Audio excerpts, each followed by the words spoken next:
All right, everybody, welcome into Definite Fiction here. It is AC Flora High School here at Falcon Field for some South Carolina American Legion baseball. Of course, for those who are familiar with me, my name is Alex Ross. Thank you for joining me early as we're set to go through the 2-1-5 and Lexington Post 7. A lot of people I know on both sides. That usually doesn't happen just because of the areas, but with Lexington, I've actually got to call them during the Forest Acres Classic, so a lot of familiar faces, well, more names rather. It's harder to see the faces with the hats on. And of course the 2-1-5 I am very familiar with, but we're ready to rock and roll. Starting lineups are going on right now. I'll try to run through them real quickly as well as right before game time. But for the visiting Lexington Post 7, leading off the shortstop Bryce Mobley, batting second, Trad Burton, the second baseman. Batting third, the catcher Toby Soborowski. Cleanup duty is Cooper James at third base. The right fielder batting fifth, Candler Morden. Batting sixth in center field, Lincoln Hill. Seventh, the left fielder, Dalton Taylor. Batting eighth is the first baseman, Matthew Bishop. And in the 9-hole, the Erskine commit pitcher, Grant Kistner. And then, of course, here goes through our 2-1-5. On the mound today is Luke Shalcom, the goon. And we'll go from left to right across the outfield and the infield. Evan Smith playing left, Jacob Muir in center, Brady Evans in right, Datcher Boffman at third, Jack Chetwood playing short, Roper Wensky's back in the lineup at second, Zach Snead at first, David Bledsoe behind the dish, and DHing tonight for the 2-1-5. It's Breon Earl. Of course, I'll run through those a little more smoother as we go along. We can try to highlight where everyone is. Of course, everyone's playing somewhere, and it should be a very talented field here at Falcon Field between both the 2-1-5 and Lexington Post 7. A lot of college, really good college players around this state, and we're looking forward to watching them play here tonight. All right, well, again, Alex Ross, thank you for tuning in. I'm going to let them introduce the rest of the 2-1-5 lineup, and then we're going to rock and roll through everything else. Batting ninth, right fielder number 40, Brady Evans. Pitching tonight for the 2-1-5, number 0, Luke Shalcom. And the rest of the 2-1-5 team.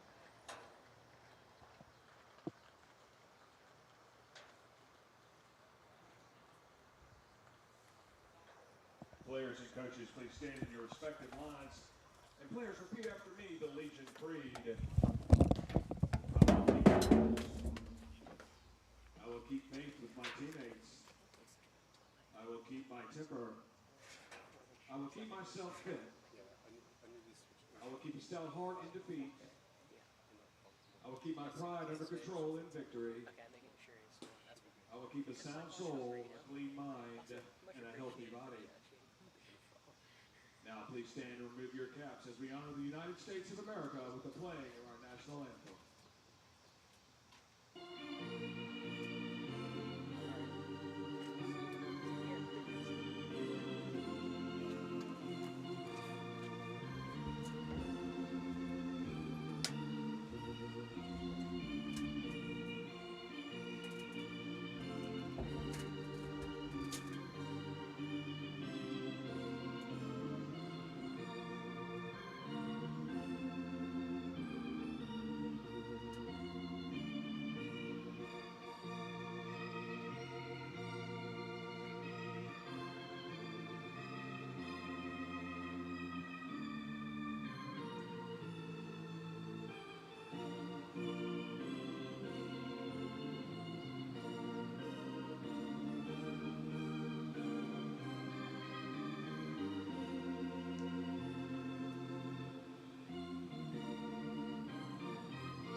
All right, so I'm going to put some music onto the background because we are not allowed to monetize. Again, welcome into Falcon Field. Alex Ross with you. Again, American Legion baseball right here in South Carolina. Lexington Post 7 coming in 3-0. The 2-1-5, and the last time we saw them picking up their first win of the season, that came against Chapin Newberry, who they only had to play one game with after the rain. We were hoping we were going to get to avoid the rain today, and it looks like we have done that successfully after a little bit of a scare. I remember, I think a little bit before I got to the field, there was a heads up, there's rain on the way, and notification, and I said, uh-oh, but we are all good, and it looks like we're going to survive that scare. We'll move on to hopefully not another one. This was really the only day of a packed week here on Definite Fiction for us. And it's going to be a ton of fun. Well, of course, Jeff and I are going to be with you here at AC Flora High School for all the AC Flora home games. And actually, that takes us through all of this week. It's going to be Monday and Thursday. Both of these two teams will be meeting twice this week. Well, technically 3 times, one in Lexington. I believe that's tomorrow. And then as well, there's a 2-1-5 AAA matchup here on Wednesday, and the red team, I believe, is here tomorrow against Dutch Fork AAA. So Jeff and I will be here pretty much the whole week, and then we'll be gone for a week. I'll be in Chicago. Jeff will be at the beach. So next week, I'm going to try to say as much as possible. Don't expect us to be here because we will be on vacation in different parts of the country. But let's rock and roll after they're exchanging lineups. It's Coach Juris Dorsey of the 2-1-5, who's, of course, gracefully had me back this summer after a summer with the Blowfish. For those who do not know me, I was with Lexington County last season on their trip to the Pettit Cup Championship Series, where they unfortunately fell in 2 games to Wilmington. And now, for the second time in 3 years, I am fully back here in the 2-1-5. A blessing to be back here with a great team, ton of fun. And, you know, I love Legion because it feels like it's an all-star environment. You know, you get some of the best players from the going areas around. And some players that, you know, you may have seen a couple years ago that come back to play Legion ball. Of course, Trad Burton on Lexington's side, and then Evan Smith on AC Flora's. Well, the 2-1-5. I'm so used to saying AC Flora. You see, I was breaking that in and out last game, so I'm hoping to get that fully out. But of course, if you're joining us from the Lexington side, you probably have heard me and or seen this field before because, you know, Lexington had the graceful honor of coming here in this year's Forest Acres Classic, as well as River Bluff and Dutch Fork in the previous ones. River Bluff has been last one. Dutch Fork was 2 years ago. Gilbert, welcome in if anyone's listening from down there. I'm pretty sure I got everyone around. I think there's a couple Ben Lippens, but I'm not sure if they're here today. Well, all right. Looks like lineups have been exchanged, so let's rock and roll one more time through our lineups. On the hill, it's Luke Shalcombe, his battery David Bledsoe. First, Zach Sneed. Second, Roper Wensky. Jack Chetwood playing short. Thatcher Boffman at third. Evan Smith in left. Jacob Muir center field. And in right field, it's Brady Evans. Let's rock and roll now through the Lexington 7 lineup. It's Bryce Mobley leading it off, the shortstop. Trad Burton batting second. He is playing second. Of course, let's make sure I get all these right. Mobley at USC Lancaster going to there. Trad Burton played this past season at Flodar. Batting third, the catcher Toby Soborowski going to USC Aiken. Batting fourth, Cooper James, the third baseman graduating from Gilbert this past season. Batting fifth, the right fielder Candler Morden. He's from Dutch Fork, going to USC Sumter as well. The 6-hole center fielder is Lincoln Hill tonight. Lincoln Hill is also going to Flodar. A lot of Flodar from the Lexington side here this past season and the next season. Dalton Taylor playing left field. He's batting 7th, USC Sumter. 8th, the first baseman, Matthew Bishop. I believe he's just going to Carson Newman, just right around here in not in South Carolina, of course, but you get the idea. And then Grant Kistner on the hill. He is going to Erskine. I'll rock and roll, of course, through everyone. Shalcombe going to Trinity. Sneed going to the Citadel. I believe Thatcher Boffman, there we go. I got to make sure I get everyone right. Thatcher's going to Spartanburg Methodist. However, he's in the portal right now after the coaching uncertainty. Evan is also at Spartanburg Methodist. Muir in center, Evans in right. Righty on righty. Let's get it underway. First pitch outside, ball 1. Mobley and Shalcombe. Well, it's fun for me here as well because this was one of the matchups I wanted to see, Lexington and AC Flora, but we didn't get that matchup. 1-0. Called strike 1, change up on the outside edge. Shalcombe's best pitch, 1-1 the count. But going back to it, we didn't get to see that matchup because of the Miller School, unfortunately playing spoiler on both our ends. As the 1-1 from Shalcombe on the way. Breaking ball misses wide, ball 2. Of course, Lexington mounted the comeback in the 6th. Miller responded, and then Miller, trailing for the whole game against AC Flora, came from behind late to take that one here at Falcon Field to win the Forest Acres Classic. 2-1. Fastball called, strike 2 on the outside edge. It's 2s here in the opening batter of the opening frame. Needless to say, though, I'm excited for this one. Lexington and Richland doing battle here at Falcon Field. Shalcombe will wheel and deal the 2-2. Swung on, oh, just foul tipped. Mobley gets a piece. Looked like a changeup. Again, Shalcombe loves tunneling that with his fastball, and it does produce a lot of swings and misses. And seems like there's going to be a talk between the home plate umpire Bledsoe and Shalcom. I'm not sure what's going on. I think they're all wanting an explanation on what just happened. I believe as of now it's a foul tip. Wait for the official. Now they're going to come and talk together.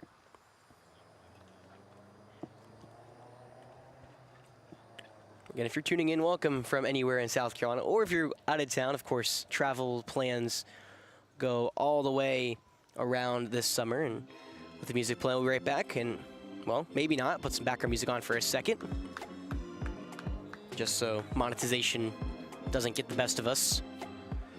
So, yes, Mobley did foul tip it. He'll stay in. 2-2 the count, nobody gone. Opening frame, opening batter between Lexington Post 7 and the 2-1-5. We're playing a set of 3 this week. The Trinity commit will wind and deal. The 2-2. That one is grounded to the left side, foul. They'll stay 2-2. Good to see Shaw come back on the hill. One of my favorite Flora players that I got to watch just because of all the emotion he shows. The 2-2 on the way. That ground is over to the second baseman. It looks like it's Roper Wensky who plays it back on the hop and retires Mobley. There's one away. Well, through the first batter we go. Now it's Trad Burton, the second baseman here. Of course, he'll have most of this lineup as a part of that 2024 state championship Lexington team. Burton, a big part of that as well. So far this summer, 4 for 11 with 2 RBIs. The right-hander digs into the box against the right-handed Trinity College commit. One away, opening frame, Shalcom fires. First pitch off speed's called, strike one to the outside edge.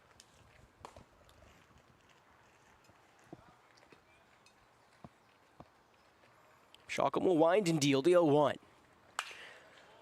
Fastball is popped foul straight behind us. It's going to be 0-2. Shalcom last year for AC Flora, not this past season, was part of the bullpen that included Ryan Harrelson, Hank Collins over in that dugout as well. But before we get there, the 0-2 on the way.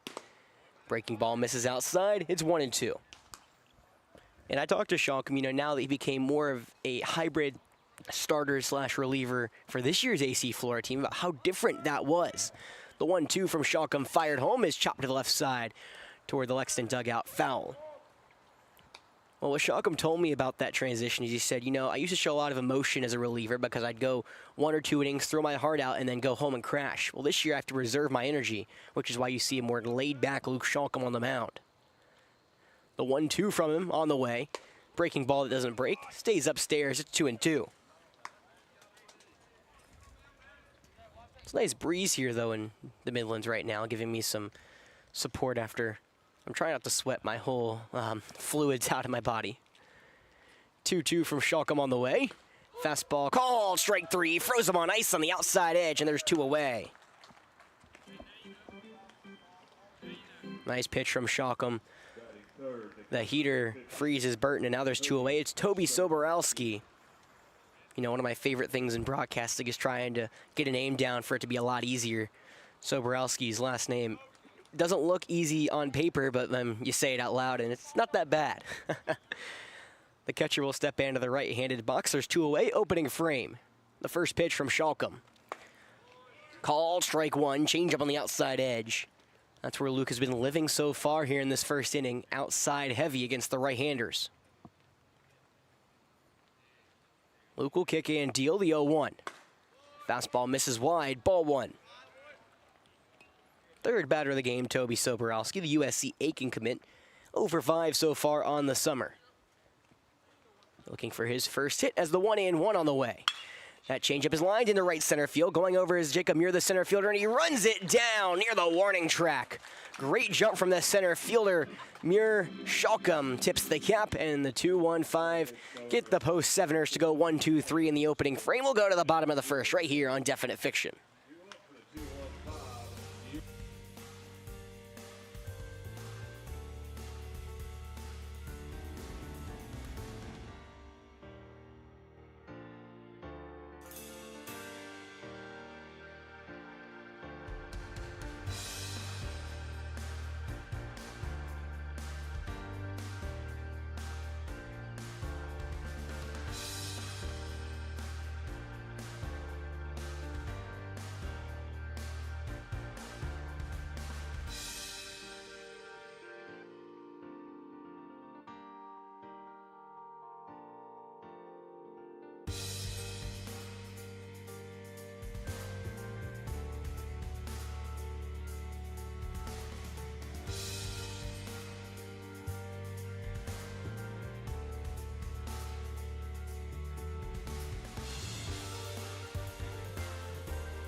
Welcome back here to Forest Acres, South Carolina. 1-2-3, the post-seveners went in the opening frame. Now it's the 2-1-5s term in the bottom half of the first.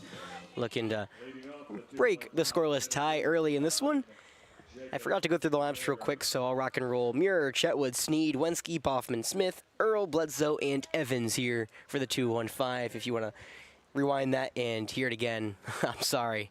But we got some baseball to play. Well, before that, maybe I had more of a time as the catcher Soborowski goes halfway out before Kistner shoves him away. Again, defensive alignment. Kistner on the hill, Soborowski behind the dish. Bishop first, Burton second, Mobley short, James third, Taylor left, Hill center, Morden right. First pitch on the way, righty on righty.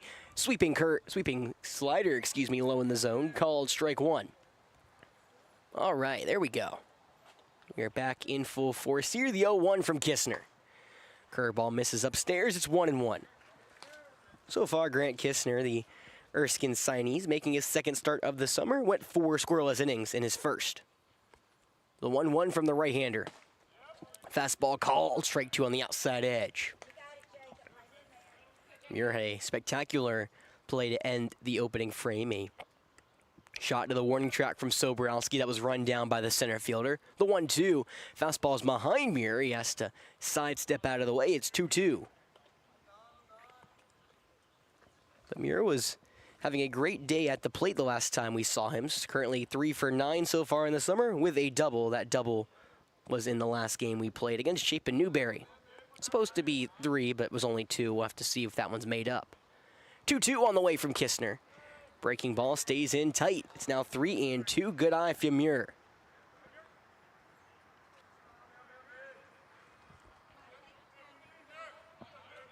The right-handed Erskine signee comes home. The payoff. Swung on and missed. Blew a heater by him. There's one away.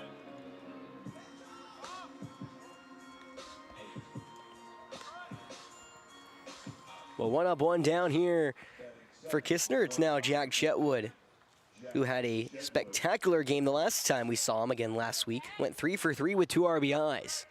The right-handed shortstop digs in. Kistner fires. The first pitch is a fastball that's low. Chetwood holds the swing back. It's 1-0. If you're tuning in from anywhere around the country, welcome into Definite Fiction. The 1-0 on the way. That fastball's lined the other way through the right side of the infield for a base knock. Chetwood continues to stay hot. 1 out single.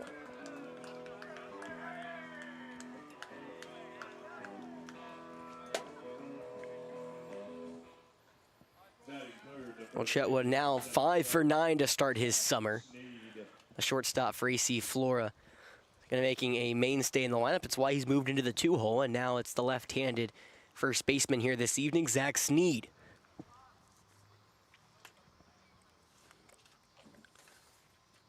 The right-handed Kistner deals. The first pitch is a fastball on the outside edge. It's 1-0. 0-1, excuse me.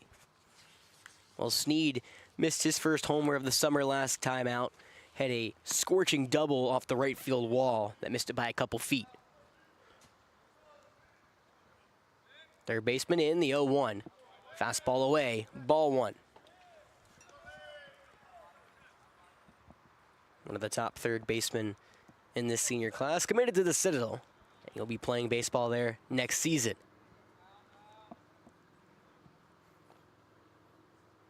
Kistner giving a couple looks back to Chetwood. He'll come home, the 1-1. Called strike 2, curveball right across the heart of the plate. Chetwood over at first has some pretty decent speed. 1 stolen bag so far in the summer. He stole 9 for AC Flora this past spring. Kistner working out of the stretch. The 1-2 on the way. Chetwood goes. Swung on and missed. Strike 3 swinging. However, Chetwood will safely get down to second without a throw from Soborowski. There's 2 away with a runner on second.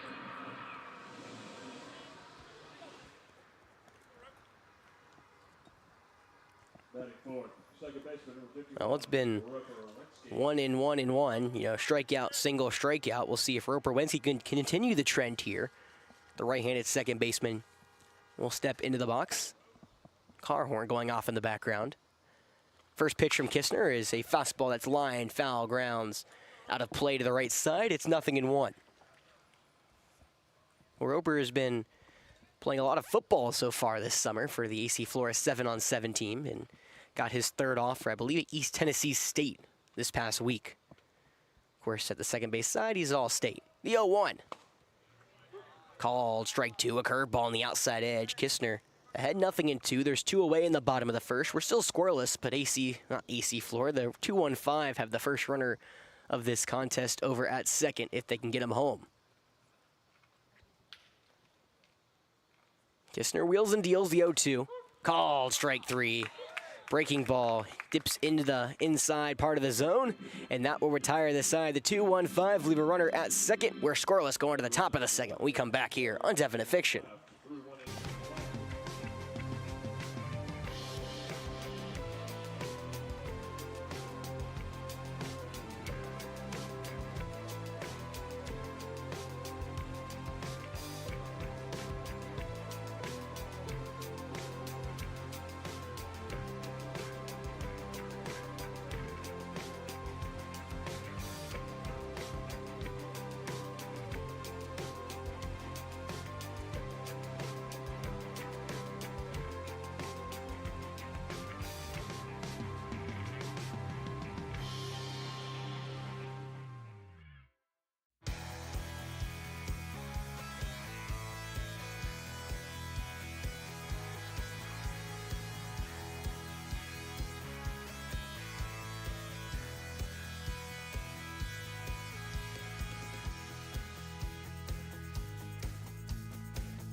Welcome back to Falcon Field, home of the 7-time state champion AC Flora Falcons.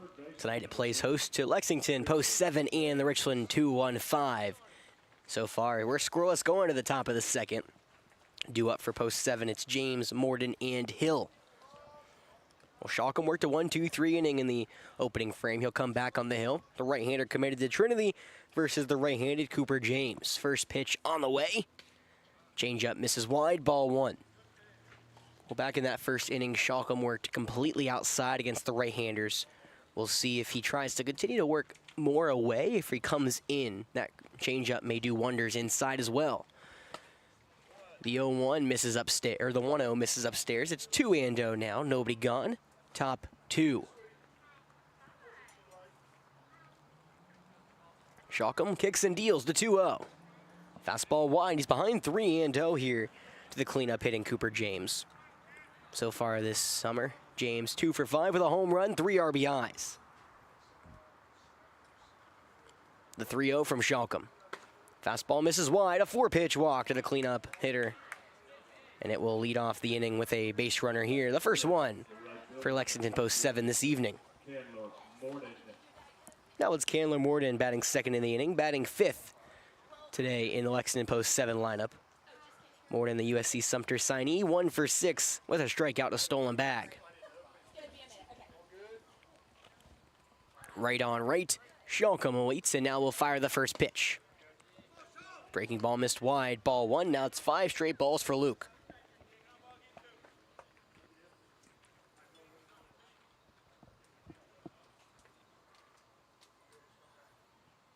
Shalcom delivers the 1-0. Fastball called, strike 1. Big time pitch for Shalcom. Gets a strike here in the second inning. It's a 1-1 count now. Runner on first is James in the top of the second inning. Nobody gone. James has 3 stolen bags so far this summer, and Shalcom picks him off. It caught James standing flat-footed, but James does get back in under the tag from the first baseman Sneed. Well, Shalcom on the hill had a 2-0 record for AC Flora, a 2.82 ERA over 22 1/3 innings pitched.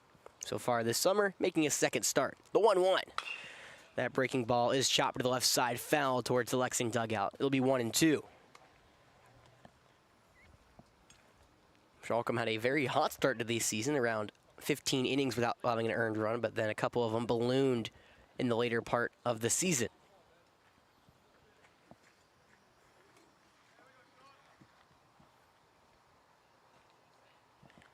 Morden awaits the 1-2 on the way from Shalcombe. Breaking ball misses upstairs. It's 2-2. On the other end of this matchup, Morden for the Silver Foxes hit .325 with 21 RBIs, but a big number for him, 8 doubles. Looking to shoot one to the gap right here. Runner goes 2-2.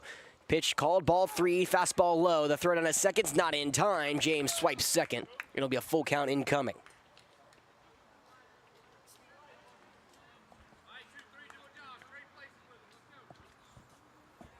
Well, Morden has a chance to now drive in the first run of the game. We're still scoreless here in the top of the second, but Lexington has a runner on second. See if Morden can grab his first RBI this summer. Shalcombe looking the runner at second back, and now Morden calls time. Of course, this just reminds me of a big moment between Shalcombe and Harvley in the Lugoff-Elgin AC Flora game where Shalcombe picked him off to keep that game within 1 run. Well, a 1-run lead for AC Flora at the time. That was at third. Shalcombe now fires the payoff. That one's grounded to the left side. Chetwood, the shortstop, ranges back and he throws to third. They have James caught in a run down. The throw down to second is not in time. A dropped ball from Wenske. They had him dead to rights. Chetwood made a spectacular play in the hole as the shortstop backhanded throw to Bauman. He could not complete the tag, though, so a fielder's choice that gets Morden to first. James stays at second. Still nobody gone now for the Lincoln Hill.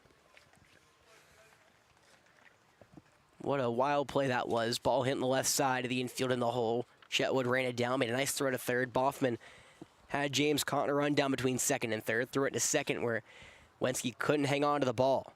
So first base comes in. Hill shows bunt. The first pitch is a breaking ball that misses upstairs. It's 1-0.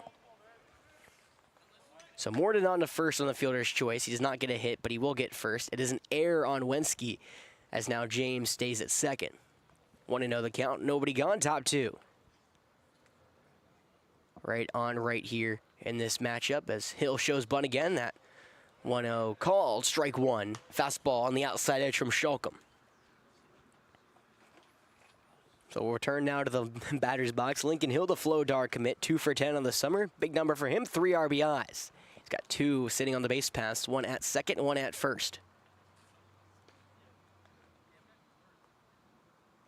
Shalcombe looks the runners. Double steal in place. The 1-1 called. Strike 2. The throw down. Not in time. It was not strike 2. Excuse me. It bounced in, so it's 2-1. Double steal does work as Bledsoe couldn't gun the runner down at third. Now both runners in scoring position here. James now has 5 steals on the summer. Morden, I believe, will grab his second. So 2-1 the count. 2 on, second and third. Nobody gone. Top 2. Shalcombe kicks and deals. The 2-1. That breaking ball's line in the center field. Comes Mir. He dives it. Makes the play in center field. No tag from James at third. There's 1 away. So back-to-back games here at Falcon Field. With a spectacular diving play. Last time it was Evan Smith in left. This time it's the center fielder Jacob Muir taking away an RBI hit from Lincoln Hill.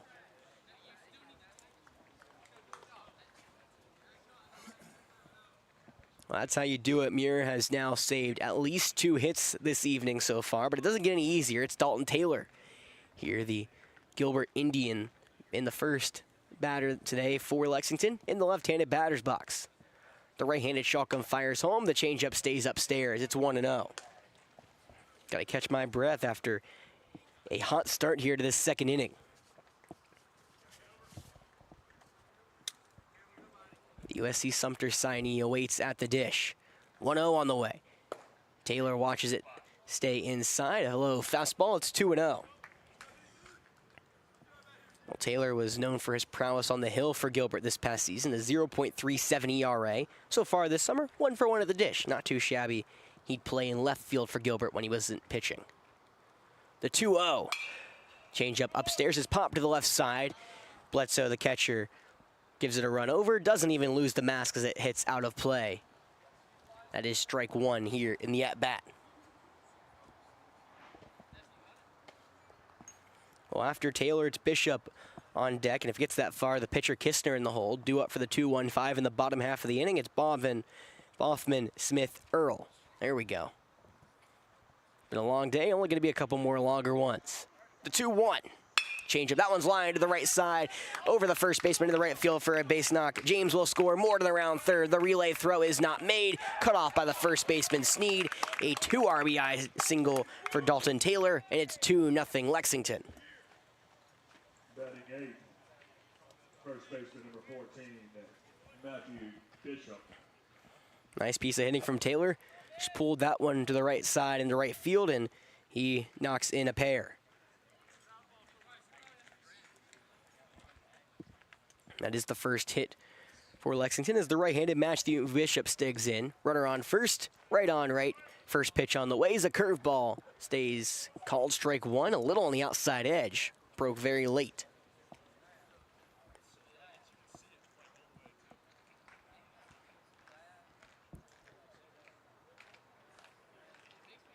Runner goes at first. The 0-1 skips in. Nice job from Bledsoe to glove it, but Taylor, easy stolen bag. It's his first of the summer. He'll go to second. So the count is 1-1, one gone here in the top of the second. 2-0 lead for Lexington against the 2-1-5 as the first baseman Sneed now playing very left of the first base bag on the infield grass. Infield shifted to the left.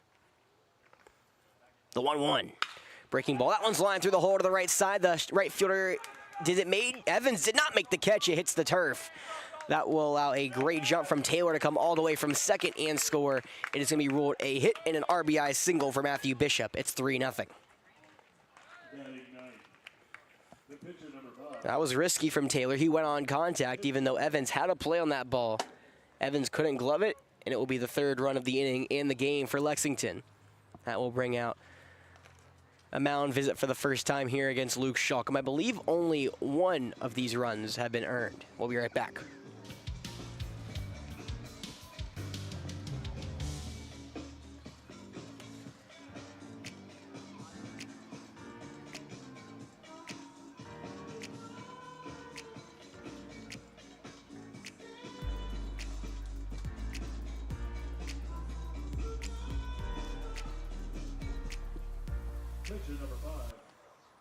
All right, after a quick timeout, we're right back here in the 9-hole. Grant Kistner up for Lexington. 3-0 lead for post 7. 2 RBI single from Dalton Taylor and an RBI single from Matthew Bishop, both to right field. Right on right to Kistner. The first pitch is a fastball low. It's 1-0. So this all started back on the air from Roperwenski, a fielder's choice from Morden that would have had the first out of the inning between second and third. Instead, resulted in 2 on, nobody gone. The 1-0 on the way to Kistner. Breaking ball misses wide, it's ball 2. So instead of maybe only 2, maybe only 1, depending on how that play went. Instead, it is now 3 runs for Lexington here in the top of the second. The 2-0 from Schalkum. That one's blown out to right field. Long run from Evans toward the line. It will drop in right field for a base knock. He overran it. And some base running, not blunders, but just a hiccup there for Lexington. Only allows a single for Kistner. Bishop had to hold up on the ball to right field. He thought Evans may have had a shot to run it down. Instead, Evans did not. So Bishop stays at second. Kistner gets a single. Still only 1 out.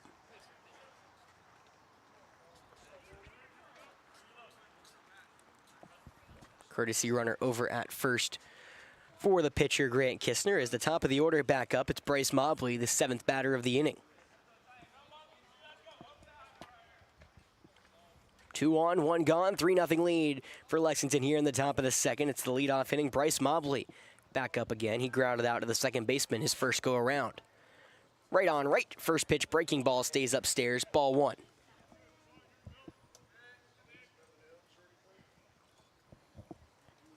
Mobley now 1 for 8 on the summer, looking for his first RBI.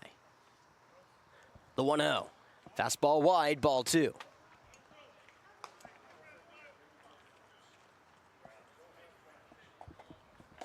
Courtesy runner for Kistner is going to be the CIU commit, Tucker Bryan, part of the Thoroughbreds of South Aiken.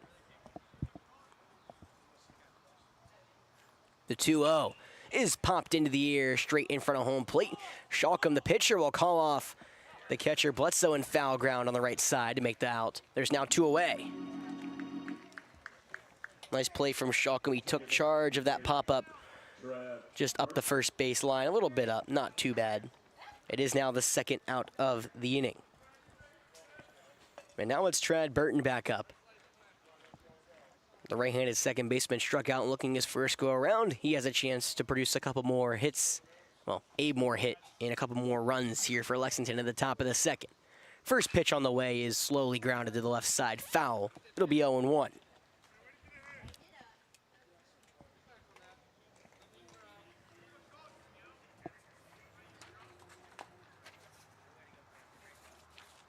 Sun going down so far. Still a little sunny, though, in this beautiful summer night. Temperature does start to decline as the 0-1 from Shalcombe on the way is fouled straight back. It's 0-2.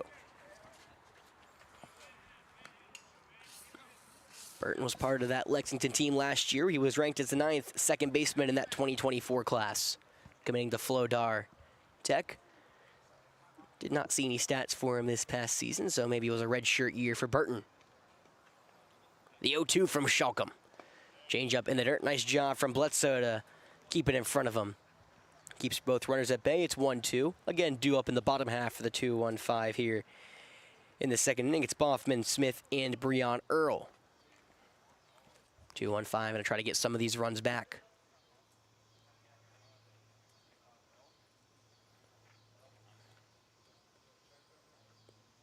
Shalcombe now kicks and deals out of the stretch. The 1-2 is swung on and missed. Change up away, gets Burton to go down, this time swinging. It's Shalcombe's second strikeout of the evening.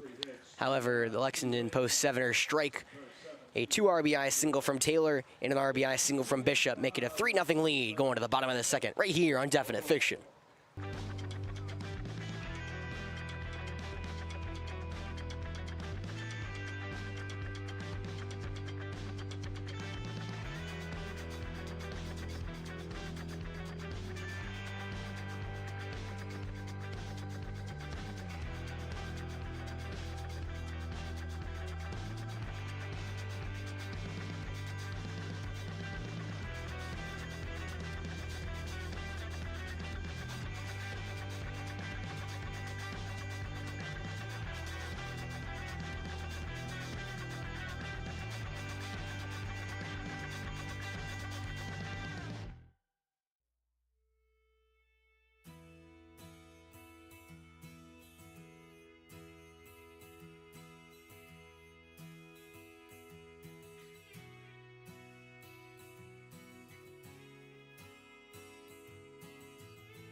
Welcome back here to Falcon Field, home of the 7-time state champion AC Flora Falcons.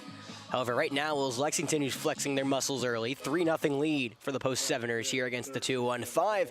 However, they'll look to strike back here in the bottom of the second. It's 5-6-7, Boffman, Smith, Earl. Leading it off, Thatcher Boffman. Right on right here to begin the bottom of the second. Kistner, the Erskine commit back on the hill. He throws a wicked fastball that crowds Boffman down low. It's 1-0.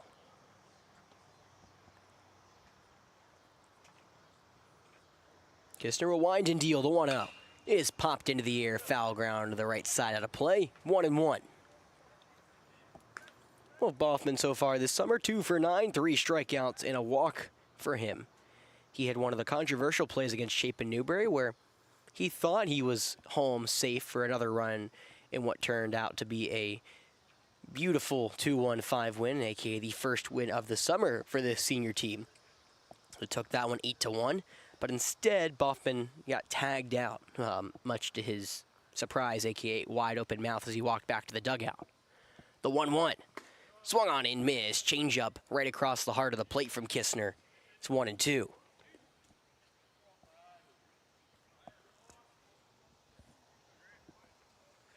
Kistner will deal the 1-2. Fastball that missed a little low and in to the surprise of Mobley, the shortstop, who was already ready to throw it around the horn. He was getting in position. Instead, it's 2-2. Kistner wastes no time. He'll come home with the 2-2. That fastball skips in, so Borowski sliding in front of it to make the stop. Didn't really matter. There's no one on the base pass, but it is a 3-2 count out of Boffman, the leadoff man here for the 2-1-5 in the bottom of the second.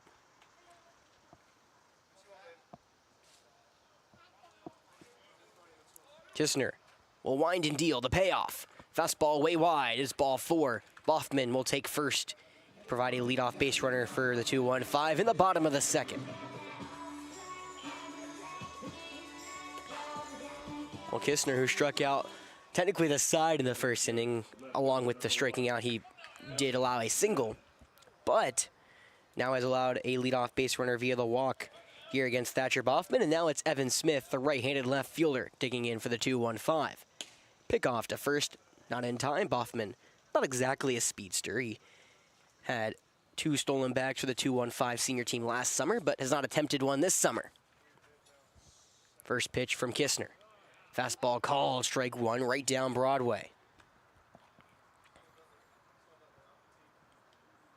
I believe that was actually Boffman's stats from Spartanburg Methodist this past year, excuse me. Not the 2-1-5 from last summer. Doesn't go, the 0-1. That one sliced straight foul back into the net. It's 0-2. Well, Evan last summer for the 2-1-5 had 7 RBIs with a .275 batting average. This summer it's 1-7 with 2 strikeouts. Looking for his first RBI.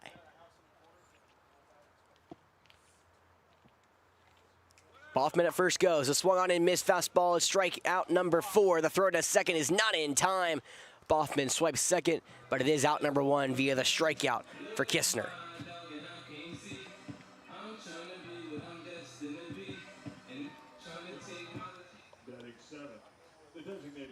So out number 1 here in the bottom of the second. Runner at second for Breon Earl. 2-1-5 trailing 3-0, looking for some of those runners back, and it'll lie on the DH Breon Earl, but before we get there, a pickoff back to second. Boffman gets back safely. Earl, the UNC Pembroke commit, he'll be sharing the diamond with Logan Blight, the Lexington Post 7er next season. Right on right, first pitch is a breaking ball in the left-handed box that swung on and missed. It's 0-1.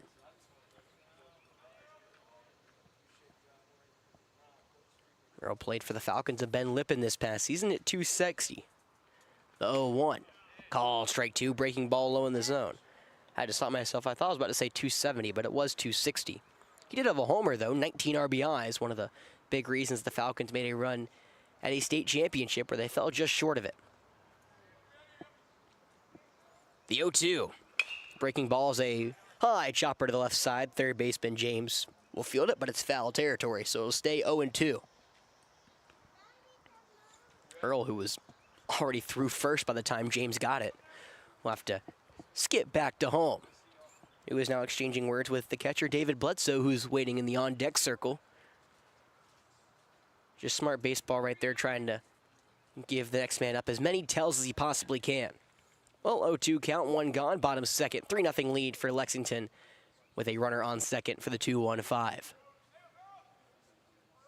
Kistner kicks home the 0-2. That one, did it hit him? Yes, it is. They're going to say it hit the elbow guard of Breon Earl.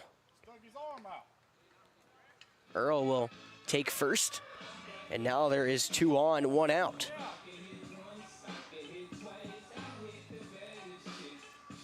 We're now going to talk. There's some comments that Earl stuck his arm out.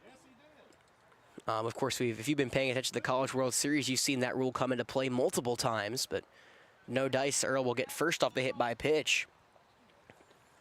Of course, that cost Coastal Carolina a run yesterday in the game, and I don't know how many of you were watching before this game, but it kept the no-hitter alive for Arkansas.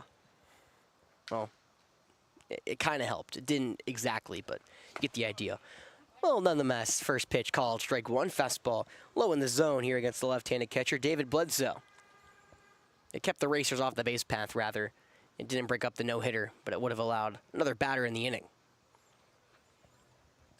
Looking, shortstop Mobley rushes behind Boffman at second to make sure he stays there. Earl at first getting a pretty hefty lead as Bishop, the first baseman, has no hold. The 0-1 changeup is swung through by Bledsoe. It's 0-2. Bledsoe's looking to gap one here. He had 23 RBIs for Spring Valley this past season, and Earl at first has some speed.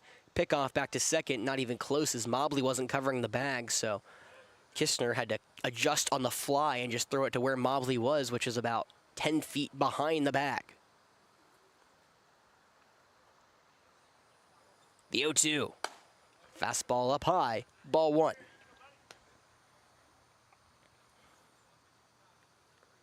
So a battle of future Erskine signees, I guess. Bledsoe playing for Erskine next year along with Kistner on the hill. 1-2 count, one gone. The right-hander deals. That pitch is poked out to second, could be two. Burton flips to second for one. Mobley onto first. In time, double play, 4-6-3, retires the side. Lexington to Lexington. And then Ben Lippen on the end. Well, 2-1-5 threatened but cannot strike. It's a 3-0 lead for Lexington. Going to the third right here on Definite Fiction. Stay with us.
Welcome back here to Definite Fiction. It's the top of the third between Lexington and Richland here in this American Legion showdown so far.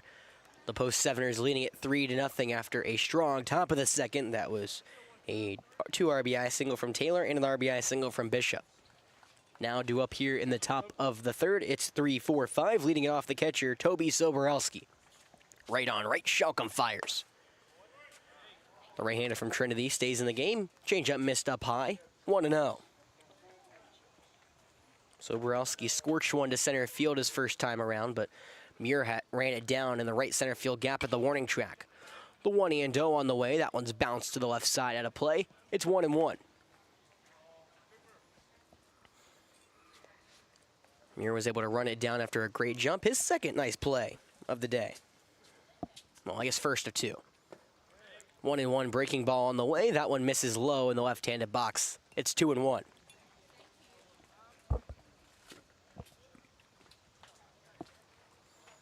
Shalcom kicks and deals the 2-1.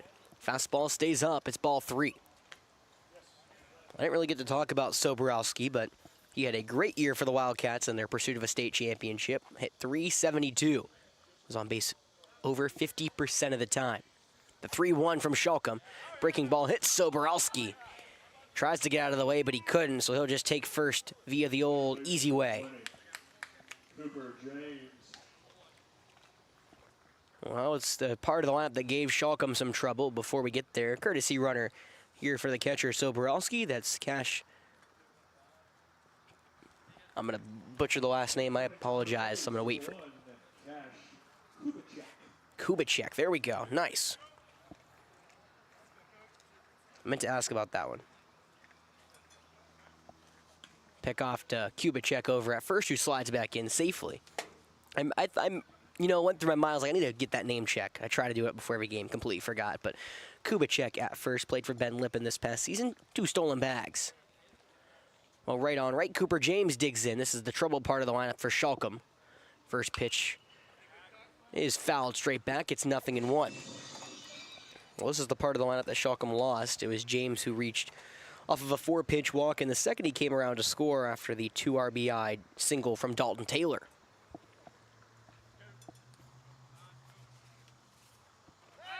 Pick off to first is gloved by Sneed.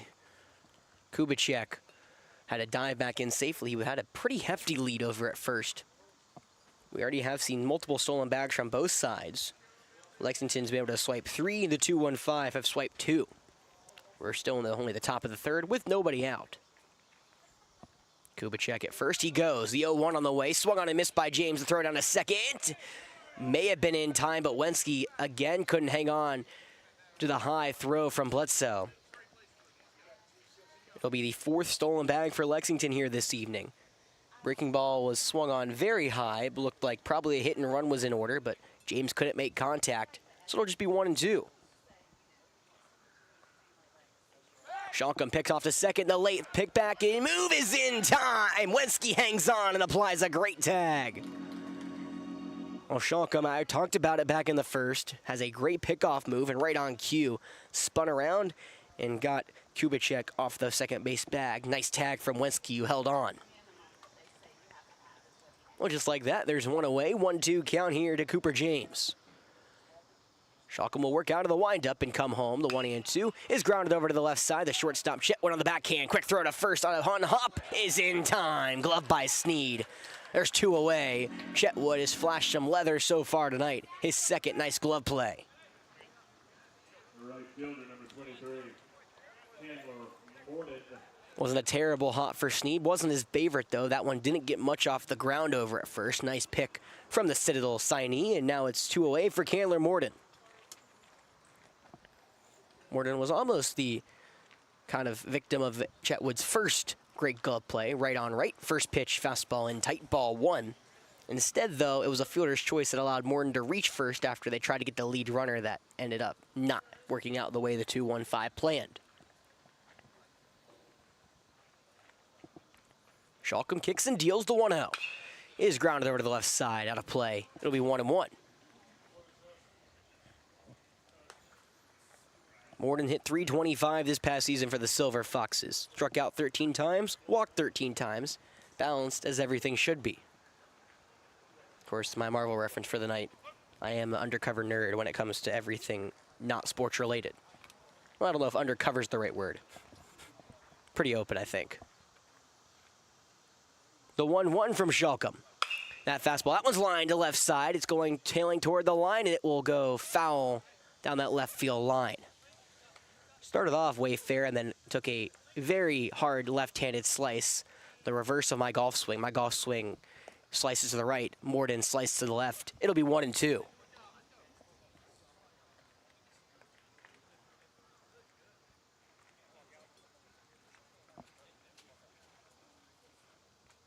Schalkum comes home, the 1-2. That one's poked and just going to say foul. I'm going to say it hit foul territory before going in fair. Maybe hit Morden in the box. I wasn't able to see which one. It definitely wasn't foul territory. You get the idea. It hit Morden when he was in the box. Either way, 1-2 still. It was almost a swing and a miss through the changeup. Well, Morden awaits. Schalkum trying to get through this third inning, and now Morden will call time. Count 1-2, 2 gone, top of the third, 3-0 lead for post 7 here against the 2-1-5 at Falcon Field on a beautiful June evening. Shalcom shaking off Bledsoe a couple times, and Warden will call time yet again. I think Shalcom has a pitch he wants Bledsoe to pick, and Bledsoe hasn't given it to him. Now Shalcom nods. He'll go into motion. The 1-2. Foul tipped into the zone. Strike 3. Blew a heater by him. That's the third strikeout of the evening for Shalcom. And he goes 1-2-3 in the third, retiring the side for post 7, including a nice pickoff move at second, a strikeout, and a ground out. Well, we'll go to the bottom of the third, 3-0 lead for Lexington. We come back right here on Definite Fiction.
Welcome back here to Falcon Field. 9-1 and 2 due up in the bottom of the third for the 2-1-5, who trail 3-0 here against post 7. 2-1-5 trying to get to 500. Post 7 trying to stay undefeated. Well, with an asterisk a little bit. They're in the middle of a game, actually, with Winsboro post 9 when it got postponed. Well, righty on left is the first pitch. Fastball wide to the left-handed batter. It's 1-0 here to Brady Evans. The Erskine signee fires. The fastball is popped into the air left side out of play. It'll be 1-1 to Evans. Well, Evans, the rising senior for Spring Valley, now coming into the senior team, getting his start here this evening. Kister will wind and deal the 1-1. Fastball blown right by Evans. A swing and a miss for strike 2.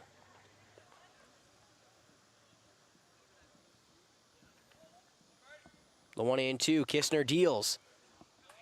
Changeup just misses a tad away. That one looked good on my end, but it'll stay 2-2. Of course, I'm a little offset to the left, so the left side of the box looks a little more appealing to me. The 2-2. Fastball, that one's way in tight, ball 3. So Borowski continuing to show his prowess behind the dish, made a nice sliding stop. Fortunately, no base runners, didn't matter for him, but he's just getting some practice in behind the dish. The 3-2 from Kistner.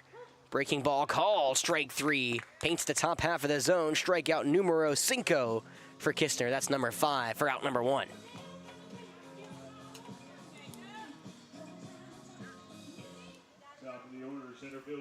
Well, back to the top of the order we go. It's Jacob Muir, who started the game off with a strikeout swinging.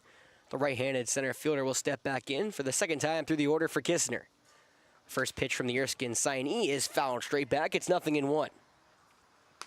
Well, the last time I saw Kistner was in the Forest Acres Classic. He pitched a good game. I believe it was game 1 for Lexington against Lugoff, but he looks very sharp tonight, a lot sharper than he was a couple months ago.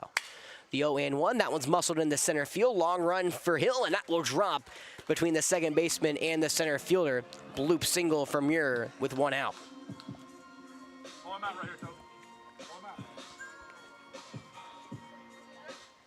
Shortstop number 14. Well, Muir will take that all day. Bloop single into center for the second hit of the night for the 2-1-5. And now Jack Chetwood, who may be the hottest hitter in this game, period, is up. The right-handed shortstop is now 5 for 9 this summer. He had a single through the right side of the infield his first go-around. Right on right, fastball stays upstairs in the first pitch. It's 1-0. course, Chetwood rounds out a very talented senior class for AC Flora in all facets of the game. Gonna have to pay attention to AC Flora next year, no matter where you're from. Runner goes, the 1-0, swung on and missed. Strike 2-1, the throw in his second's way off line. Burton had to go off the bag, and Muir will swipe second easily.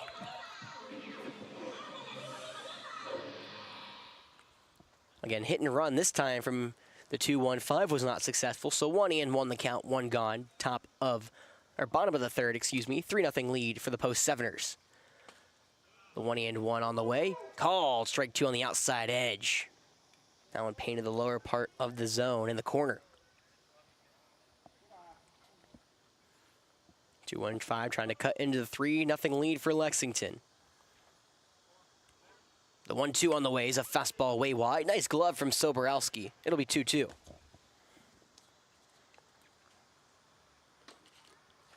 Chetwood has 2 RBIs this summer so far. He had 10 for AC Flora. Well, how talented that lineup was. He was hitting toward the bottom of it. He's now in the 2-hole for the 2-1-5 this evening. The 2-2 curveball stays just a tad inside. Broke late, but didn't catch the zone. It'll be a payoff to Chetwood. Now time at second as Muir is having to tie his shoe. Had to take off the sliding mitt for it. Of course, Muir has one of my favorite looks here in the whole 2-1-5, but the headband strings on the back, bandano-esque look. Kind of like a ninja, if you will. Or maybe a karate. There we go. You get the idea.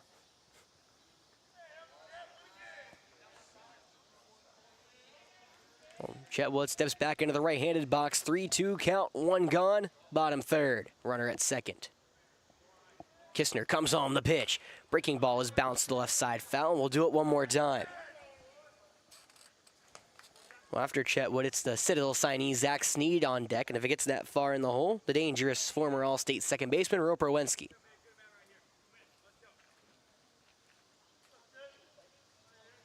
Little Lexington Falcon action here this evening. The payoff one more time. Swung on and missed. A fastball low.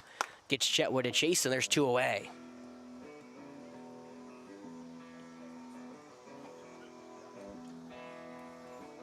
Well, Kistner has been locked in so far today. That is now his 6th strikeout through his first 8 outs. We'll see if he can get Zach Sneed, who he struck out swinging the first go-around. Left-hander into the box. First pitch from Kistner. Fastball wide, ball 1.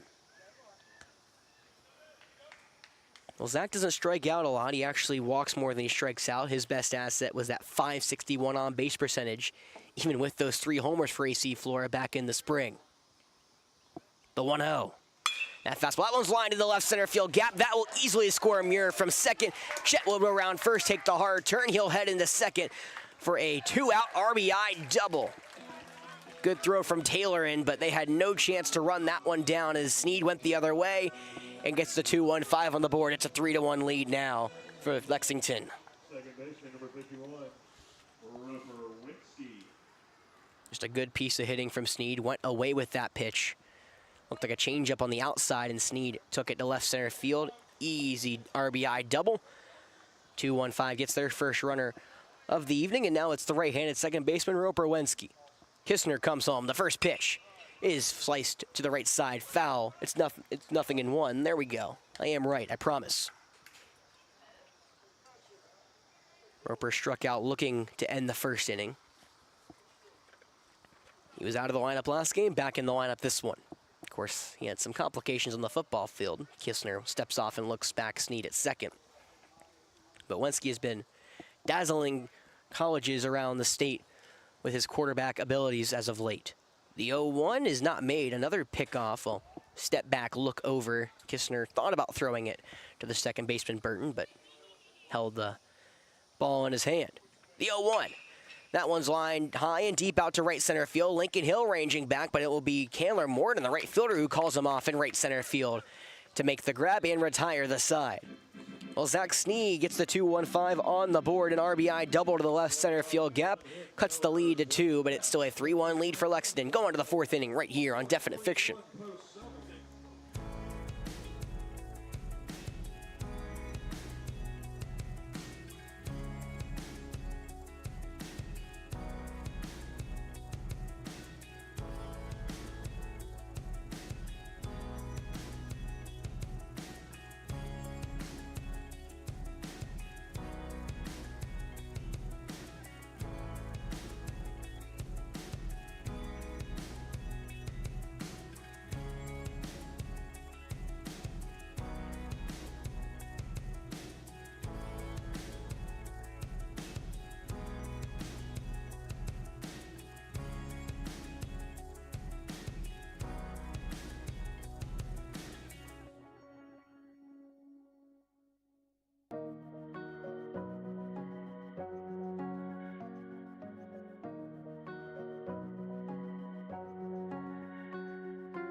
We are here in the top of the fourth at Falcon Field for the first of 3 games this week between Lexington post 7 and Richland post 2-1-5.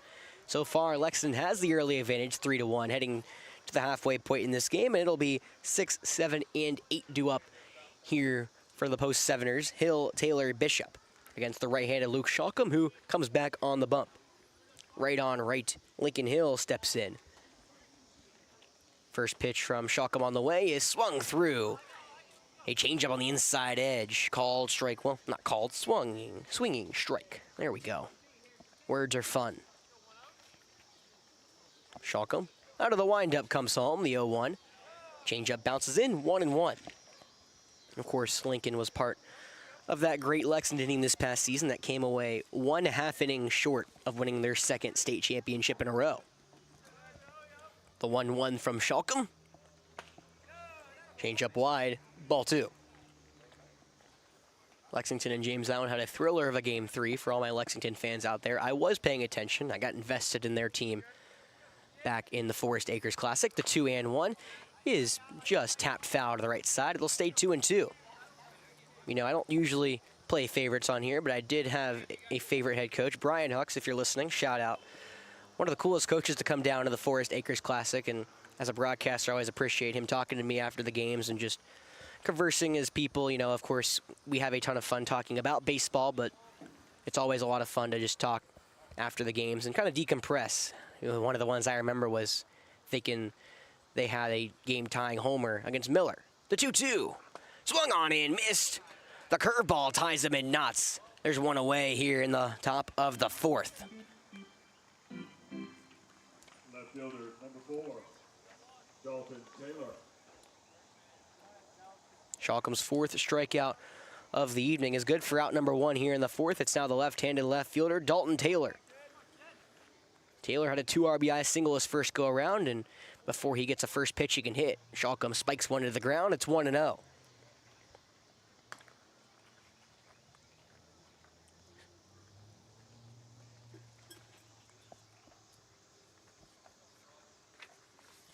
Taylor now 2 for 2 on the summer. The 1-0 on the way is popped straight into the air to the left side. It will go foul out of play into the forestry. It'll be 1-1 now with 1 out. Top 4. Lexington, Richland doing battle here this evening at Falcon Field. As the sun is going down, engulfing Falcon Field in shadows. The 1-1. Changeup stays wide against the southpaw. It's 2-1.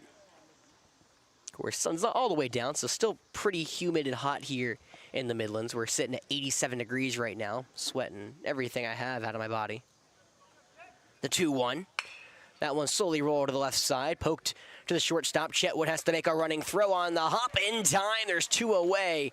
Jack Chetwood has been doing everything over there at short and makes another spectacular play to gun down Taylor, who just missed by half a step.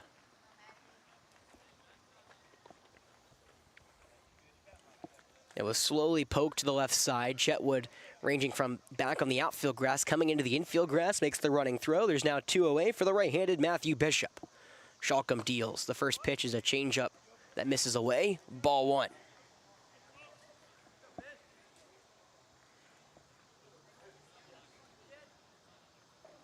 The 1-0 from Shalcom.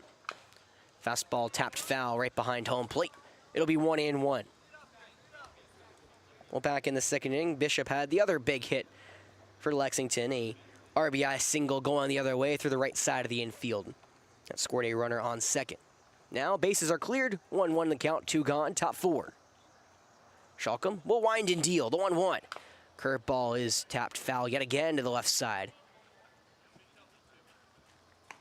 Count will be 1-2 after Bishop got on top of the ball.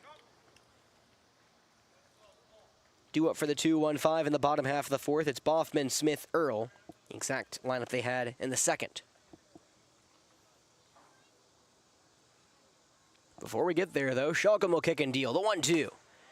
Fastball up and in. Ball 2. Looked like Shalcom lost his footing on the release, which led to the almost chin music from Bishop. Well, for Bishop, not from Bishop.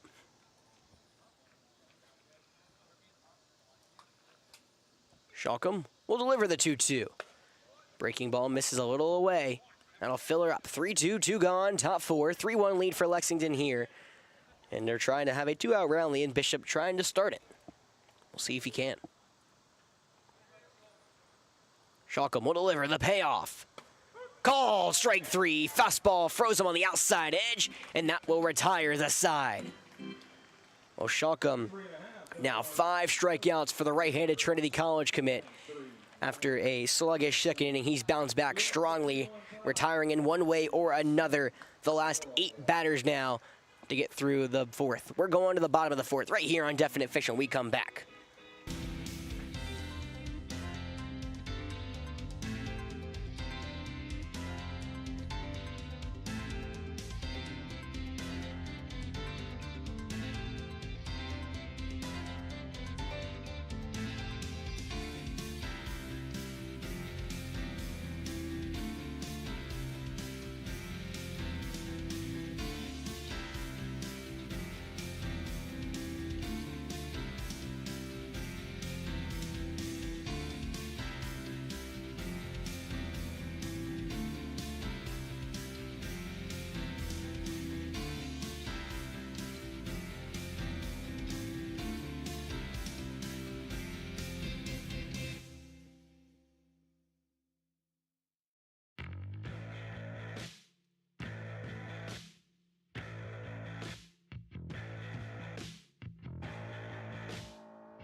We are back here on Definite Fiction live before the Lexington Post 7 and Richland Post 215 American Legion baseball game.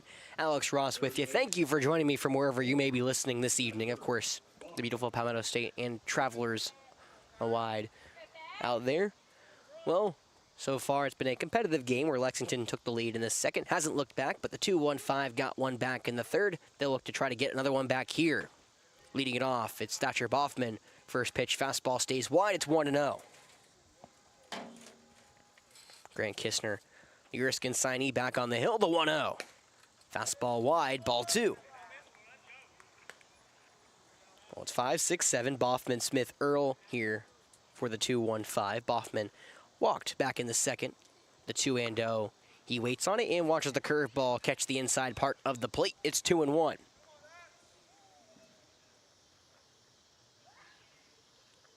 The 2-1 on the way. That fastball's line right back up the middle. Coming on is Hill, the center fielder, but he has to watch it fall into the center field grass. Boffman gets a nice single here to lead off the fourth for the 2-1-5.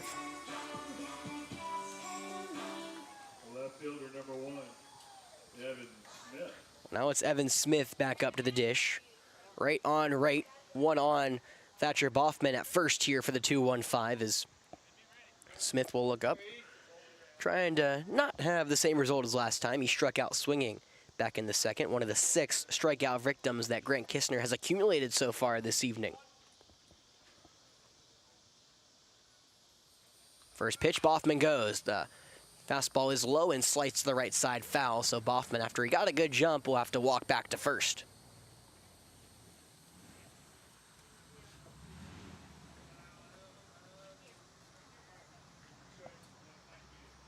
Boffman with a pretty good lead at first. Kistner has his back to him and now picks back to first, but good read from Boffman. He slides back in without a tag from Bishop. Again, if you remember like me, if you're just joining us, Boffman stole back in the second. He may be trying to do the same thing here.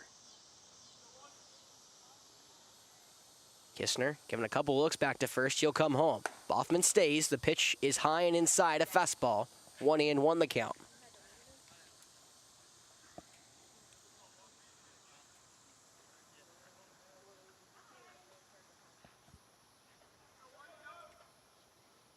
Boffman gets a pretty safer lead now. Not pretty, but 1-1.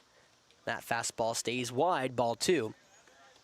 He had a pretty hefty lead earlier in the at bat. Now he's calmed it down, stayed a couple strides closer to the first base bag, but before we get there, going to be called time as Kistner, as that is so far a good inning. He's just, well, good outing. It's just been that kind of hiccup back in the third that kind of cost them the 2-out double from Zach Sneed. So we'll be right back here at the mound visit.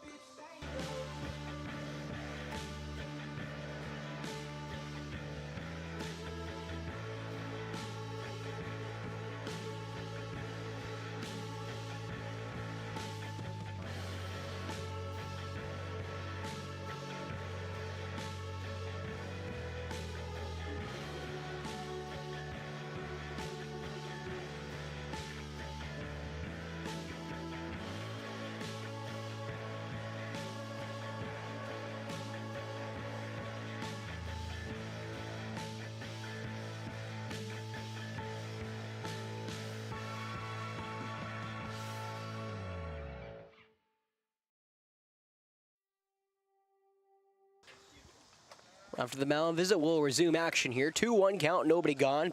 Thatcher Boffman at first, right on right as Evan Smith at the dish. Grant Kistner still on the bump.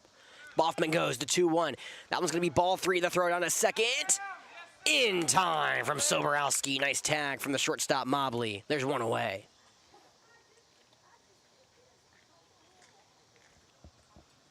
Boffman caught stealing for the first time this summer. Soborowski had to backhand that breaking ball in the left-handed box and was able to gun down Boffman trying to go to second. So 3-1 count, 1 gone. Kistner will work out of the windup and deliver. The fastball stays high and away. It'll be a 5-pitch walk, so Smith now at first with 1 out.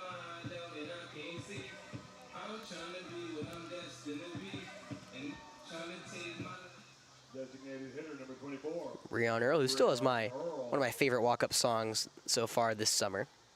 Many Men for the UNC Pembroke commit. Evan Smith now over at first, right on right. First pitch from Kistner is a wicked fastball that stays low, ball 1. Again, you know, I saw Lexington back a couple months ago, and I think this fastball is a lot more, as I said, wicked, more movement and more velocity from Kistner than I saw back in the spring. Smith goes, the 1-0 is fouled off. Earl able to make contact, and that probably helped the 2-1-5 as Smith stumbled out of his break to second. The count is 1-1, 1 gone here, bottom of the 4th. 3-1 lead for Lexington over the 2-1-5. Smith over at first, doesn't go, the 1-1. High fly ball towering to center field. Hill's got a read, and Morden will range over into the right center field gap. The right fielder makes the one-handed grab, and now there's 2 away. Second ball tonight that's looked like it's going to straight center and tailing to the right, and Morden makes a long run from right field to run it down. There's now 2 away here for the catcher, David Bledsoe. Bledsoe grounded into the 4-6-3 ending inning double play his last time up. Looking for a hit here that can move Evan Smith from first. The speedy left fielder can't score if a ball is gapped. We'll have to pay attention. Left-hander gets in the box. The first pitch from Kistner is a fastball wide, ball 1.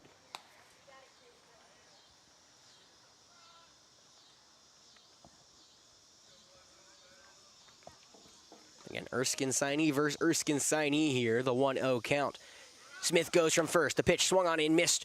Strike 1. The throw into second on a hop. Nice snag from Mobley. Not in time to get the speedy Evan Smith. He'll swipe second for the first time tonight.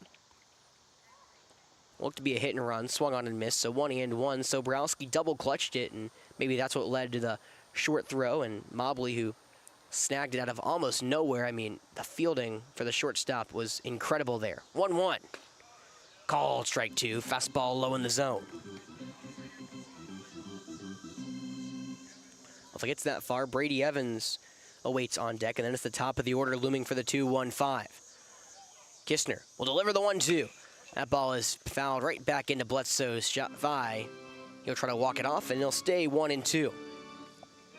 2 gone, runner at second for the 2-1-5. They trail 3-1 here in the bottom of the 4th, over the halfway mark in this game.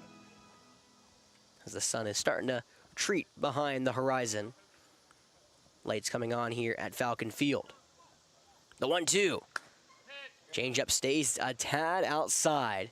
Good eye from Bledsoe, puts the count at 2s. Bledsoe has an RBI so far this summer, looking for his second. Smith over at second. 2-2.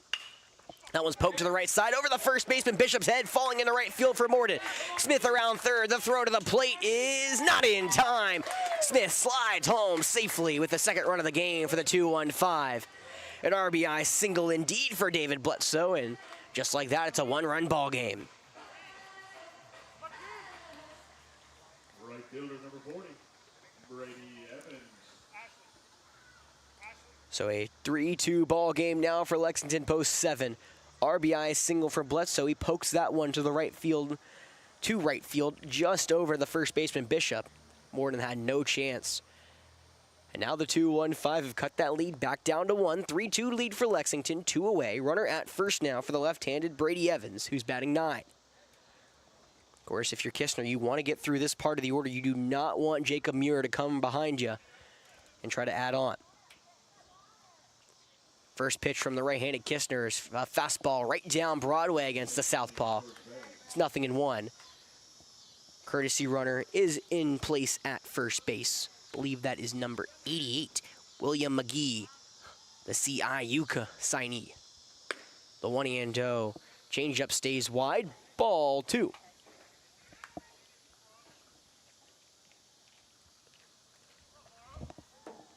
McGee over at first. One stolen bag this past season for the Falcons of Ben Lippen. Doesn't go there. The 2-0 is off the hands, popped to the second baseman. Burton waits under it and will make the easy, nonchalant one-handed grab to retire the side, but some more two-out hitting for the 2-1-5. Get them back in this game yet again.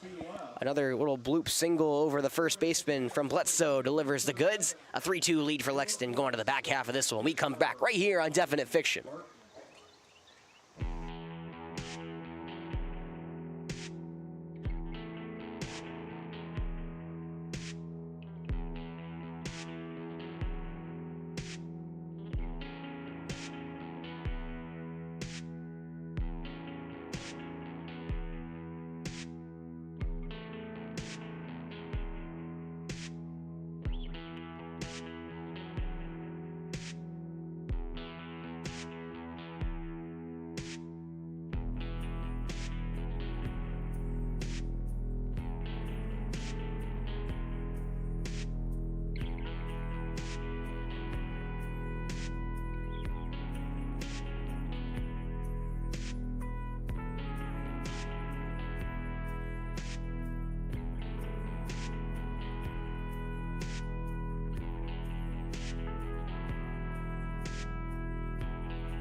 Welcome back here to Falcon Field. We're heading to the 5th inning right here on Definite Fiction. Alex Ross with you. Thank you for tuning in to Lexington post 7 versus the Richland post 2-1-5. So far, a competitive ball game. Lexington jumped out to a 3-0 lead after back-to-back RBI singles, a 2 RBI single from Taylor and an RBI single from Bishop back in the second. The 2-1-5 have climbed back in, an RBI double from Zach Sneed, and just recently an RBI single from Bledsoe. Well, it's the 9-hole Grant Kistner who chops the first pitch over to the third baseman. Boffman waits back on it. The low throw is not gloved. It gets by the first baseman Sneed, and after a wicked bounce that will stay away from the right fielder Brady Evans, it'll be a error on the third baseman Boffman, and that will allow Kistner to go to second. Second error of the evening for the 2-1-5. The first one came back in that second inning, which was the 3-run inning. And now all of a sudden, Lexington post 7 in striking distance. Tucker Bryan will go in courtesy run for the pitcher Kistner. It'll be the top of the order, Bryce Mobley up. Mobley 0 for 2 with a ground out and a pop out to the pitcher. It is Luke Shalcombe back in there, who does not usually go this long into games. So we'll have to see how long Coach Dorsey stretches him. Shalcombe kicks and deals out of the stretch. The first pitch is called strike 1, a changeup on the outside edge, right on right here. course, Shalcom was used primarily as a reliever for AC Flora. That's also in part to AC Flora having Sparky and Sam McCutcheon. Of course, two of the best pitchers this state has to offer. The 0-1. Breaking ball swung through, strike two. What a pitch from Shalcom. His best curveball started at the letters, dipped to the knees. Mobley had no shot. It's 0-2. You can hear the fauna in the background of our Definite Fiction stream as, of course, with the sun going down, the creatures of the night come out. Not to confuse you with Wrestling with the Undertaker, because, again, there's your level, and there's your nerd level for the inning. Do about everything there is. Dancing off of second is Brian, and now Shalcom, who luckily didn't go home, will step off. That will bring Roper Wensky closer to the second base bag, the second baseman. The shortstop Chetwood playing in the hole. Outfield playing straight. Now step off back to second. No one was covering second. Wensky had kind of backed off a little bit, meaning Brian scampered back to the bag with no throw. Doesn't look like they're trying to pick him off, but Shalcom trying to keep him close. Doesn't want an insurance runner to third. The 0-2, Brian stays. That one's fouled back right into Mobley. Change up right over the heart of the plate. It'll stay 0-2 with nobody gone. Top five. Lexington leading it 3-2 here against the 2-1-5.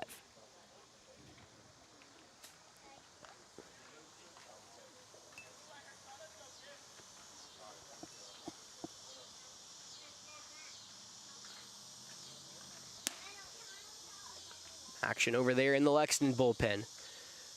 Shalcom out of the stretch, comes home. The 0-2 breaking ball is laid off from Mobley. Nice job as he watches it hit the left-handed box. It'll be 1-2.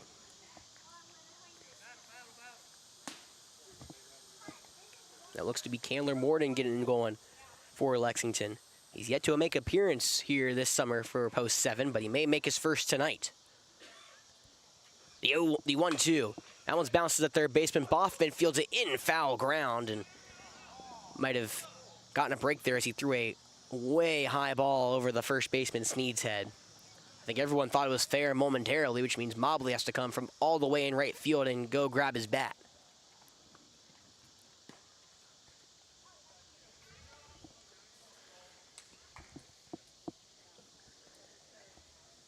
And Mobley was the starting shortstop on this past year's Lexington team. Again, they made a spectacular one after the Forest Acres Classic that really centered around Brandon Cromer. You know, you kind of rallied around a kid who had Tommy John. Well, was supposed to have Tommy John, I might say. But then he didn't get Tommy John. And he still an all-state player. And then, of course, his team followed him some great seasons, including one from Bryce Mobley. Before we get there, though, the 1-2. Curveball, that one's lined right into center field, but Muir's got a great read. He'll make the one-handed snag for out number 1. You cannot get anything past Jacob Muir. He's been a brick wall this evening. There's one away in the top of the 5th.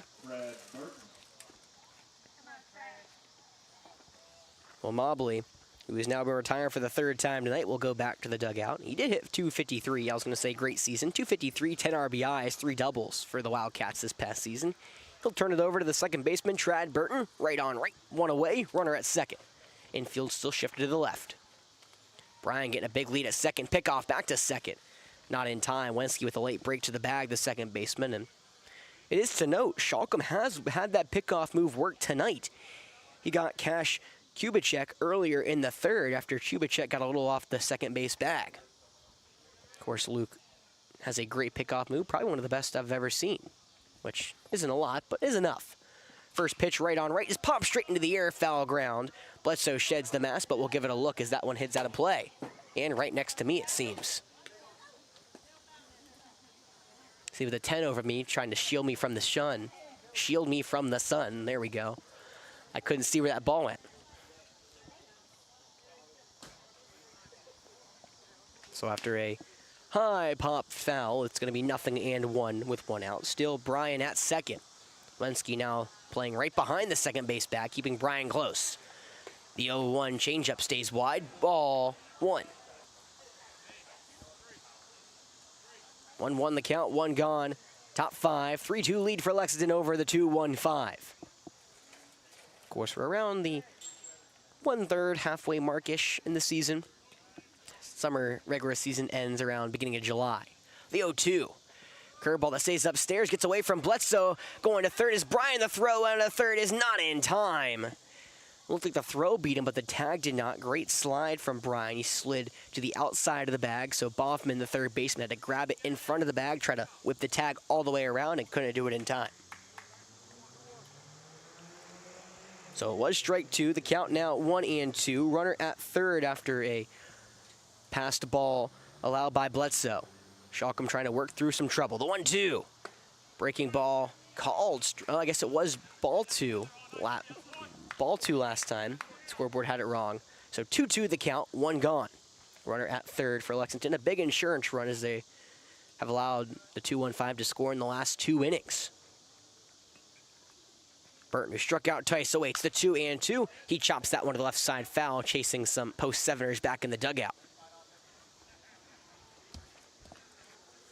Burton now 4 for 13 this summer, has struck out 3 times, but he has walked 4 times. Very patient hitter. Again, these stats do include the half game that the post-seveners have played, where they're actually getting no hit through 4 innings. Very weird thing for me to add, but I had fun doing it. The 2-2. Fastball upstairs with tap foul. Burton stays alive.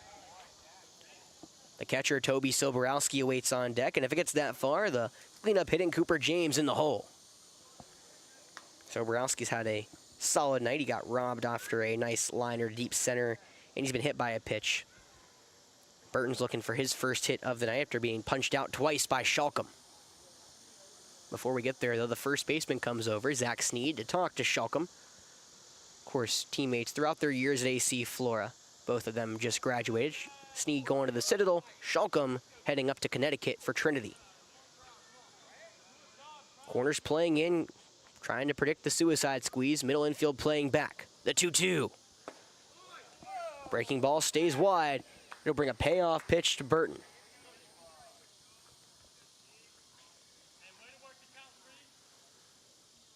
The 2-1-5 in their all whites, the light blue and yellow accents. Lexington in their green and dark blues with white pants. But before we get to that matchup, Shalcom will step off the hill. Maybe some action now starting for the first time in the 2-1-5 bullpen. Looks like Hank Collins going to grab a glove. Will be Hank Collins walking over to the bullpen. The only time I can see the home bullpen here. Well, back to the action. The payoff on the way. The breaking ball hits Burton on the elbow. He will shed his gear and take first. A payoff pitch that gets away from Shalcom will put runners at the corners with 1 gone.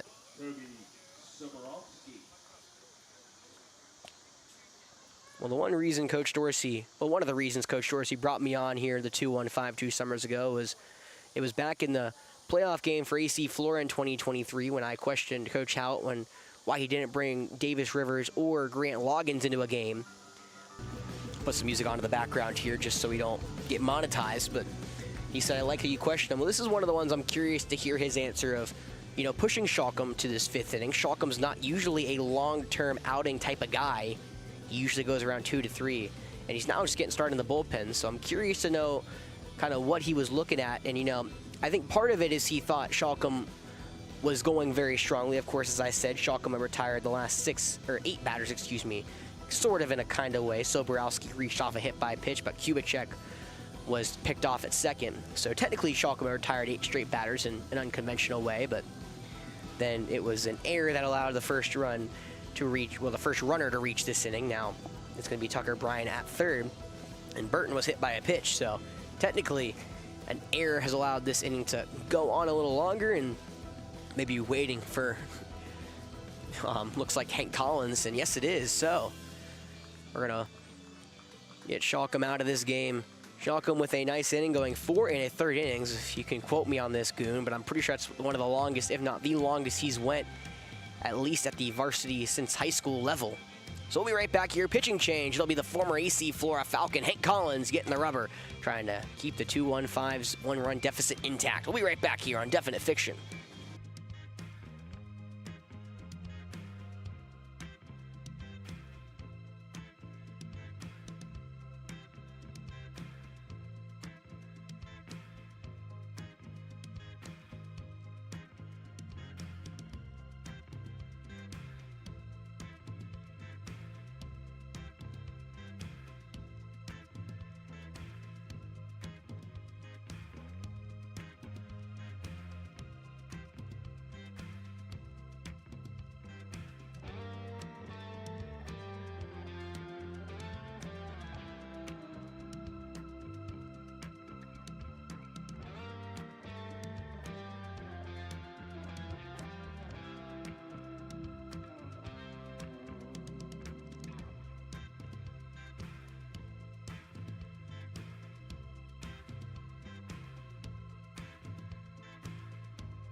All right, welcome back here to Definite Fiction. The post-seveners looming to strike. Runners at the corners with one gone in the heart of the order up. Toby Soborowski batting third. However, he'll get a new pitcher. It's the former AC Flora Falcon, Hank Collins, making his third appearance of the summer. Last season for the 2-1-5, Hank boasted a 2.33 ERA. So far, through 3 1/3 inning, he has given up one earned run. He'll look to try to pick up where Luke Shalcom left off and get out of this frame. Right on right, one gone. Collins from the stretch. Runner goes from first. The throw not is made. Trying to fake the throw down to second was Bledsoe, which allowed an easy stolen base for Burton. Smart heads up play from the second baseman. Puts runners at second and third now with one gone. And more importantly for Lexington, takes away the double play ball. Pitch was called a strike. It's 0-1. Infield now comes in for the 2-1-5. First time we've seen this so far tonight. Soborowski, 0 for 1, has been hit by a pitch and lined out to center in his 2 plate appearances thus far. Before we get there, though, Bledsoe, the catcher, will call time and come to talk to Hank Collins. Now, more music in the background, because of course we have to put music in the background when they play music on the stream.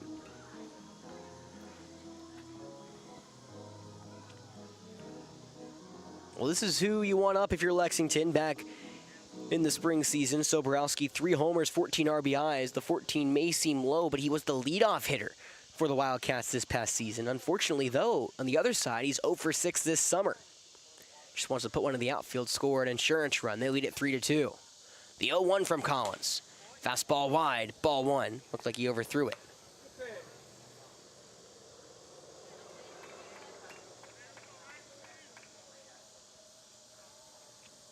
Big battle here as Cooper James, the cleanup hitter, waits on deck as well. Collins trying to get to him with 2 gone. The 1-1. Fastball in the left-handed box. It's 2-1.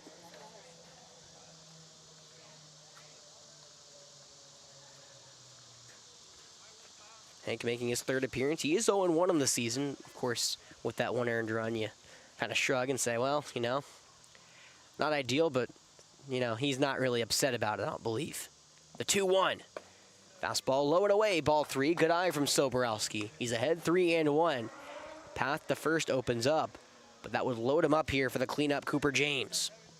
This inning all started on an error from the 3rd baseman, Thatcher Boffman, and now it looks like Lexington trying to pounce on it. Collins comes home, the 3-1 is fouled straight back. Soborowski just missed it, and he'll get a payoff.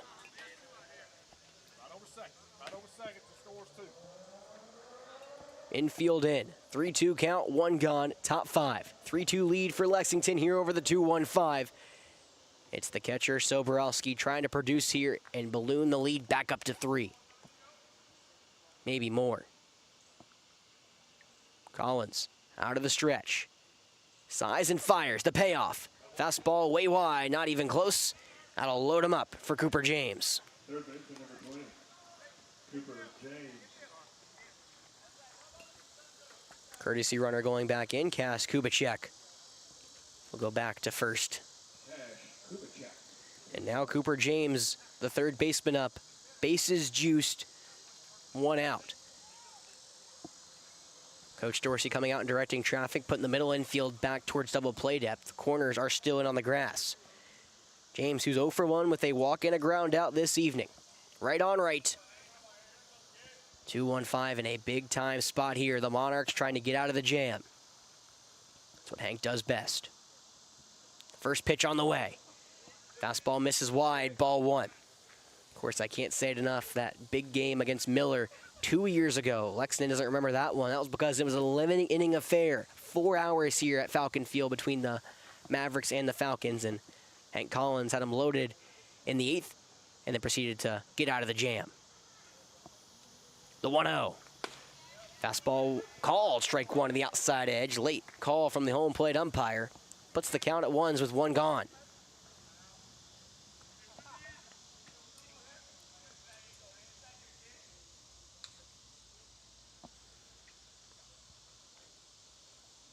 Long pause here at Falcon Field. Collins delivers the 1-1. That one's grounded to third baseman. Boffman makes the scoop. The throw into home is not in time. The tag, though, is in time. What an athletic play. Tucker Bryant tried to jump over the catcher, Bledsoe, but Bledsoe caught the ball and then tagged him out in midair. Boffman short-armed the throw. It was off the chest protector of Bledsoe. And the fielder's choice force out at home is good for out number 2. My, oh my, what a play. It was an athletic play from Bryan trying to get home. Burton now moves to third, Kubicek to second, and Cooper James is at first after the fielder's choice. It's now Candler Morden up, right on right, 2 away. Bases still juiced, infield back at normal depth. Collins delivers. The first pitch is fouled straight back. It's 0-1.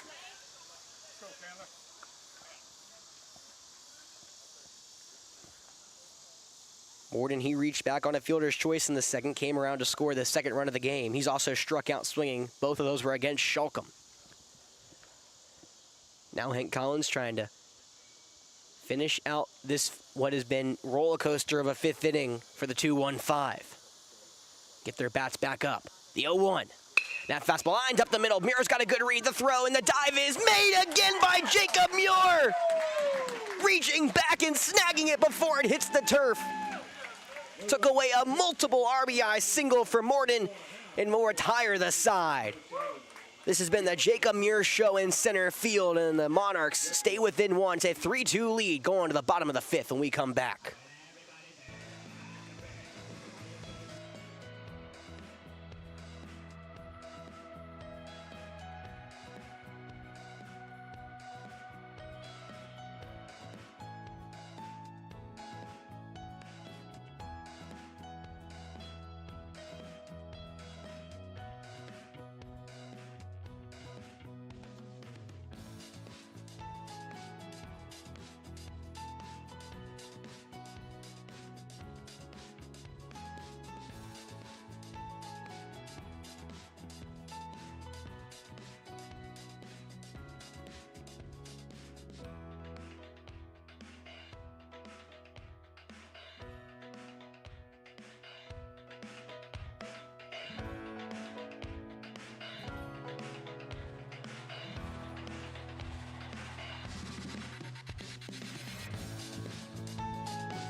We are back here at Falcon Field. Oh my goodness, Jacob Muir take a bow. The center fielder, a diving, leaning back, snatching that ball out of air. If it got past him, that may have been a Little League home run, but instead the center fielder has been showing out tonight for the 2-1-5. He leads it off against the new pitcher, Candler Morden, and first pitch is shot into deep left field. Taylor's got a read. He'll range back, now take a couple steps in and make the one-handed grab for out number 1. Lemire trying to execute on the first pitch. Flies out to left field to begin the bottom of the 5th. Shortstop number 14, Jack Chetwood. Well, now it's Jack Chetwood back up. Chetwood 1 for 2, a single and a strikeout, swinging right on right. Morden fires. Fastball called, strike 1 in the outer third. Well, Chandler Morden making his first appearance of the summer, the USC Sumter commit. He did pitch for the Dutch Fork Silver Foxes as the 0-1's grounded to the left side. That's through the hole. Cooper James, the third baseman, couldn't grab it. It's Chetwood's second hit of the night, another single. Put it over right field, Snead. Well, I'm trying to talk, but I just can't. Some quick action here at Falcon Field. Chetwood with a single to the left side, past the third baseman James, and now there is 1 on, 1 out here for the left-handed first baseman Zach Snead. Morden made 9 appearances for Dutch Fork with a 2.64 ERA over 39 2/3. The right-hander fires. The first pitch curveball stays up around the letters. It's 1-0. If you're just joining us, welcome into Definite Fiction. Been a spectacular game. 3-2 lead for Lexington. Here in the bottom of the 5th, pickoff back to first. Chetwood slides back in safely. Of course, Lexington jumped out to a lead. Back-to-back RBI singles. 1 from Taylor, 1 from Bishop. That gave the Lexington post-7ers a lead. Another pickoff to first, and this time a little closer, but just not in time to get Chetwood. The 2-1-5 have chipped away at that lead. It was Zach Snead producing back 2 innings ago with a 2-out RBI double to score a run. And then last inning, it was an RBI single from Bledsoe, and that pitch is lined in the left center field. That will drop for a base hit yet again. Going from first to third is Chetwood. It's misplayed by Taylor. An aggressive send. They're getting the windmill around third is Chetwood. A relay throw from the shortstop Mobley. Hits Chetwood. It will go all the way to the backstop. Snead will take third. An aggressive send works for Coach Dorsey. An RBI double for the 2-1-5, and we are tied at 3.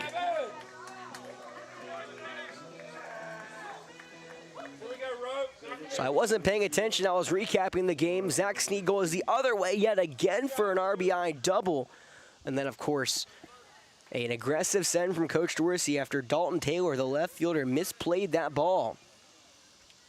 And that worked to perfection as the throw was offline, hit Chetwood. And now the go-ahead run is 90 feet away at third. 1 gone, bottom 5. The infield comes in for Lexington. It's the right-handed Roper Wensky. Morden delivers the first pitch. Fastball in the dirt. Soborowski makes a spectacular snag from behind the dish. It's 1-0. Goodness gracious, I'm trying to catch my breath here.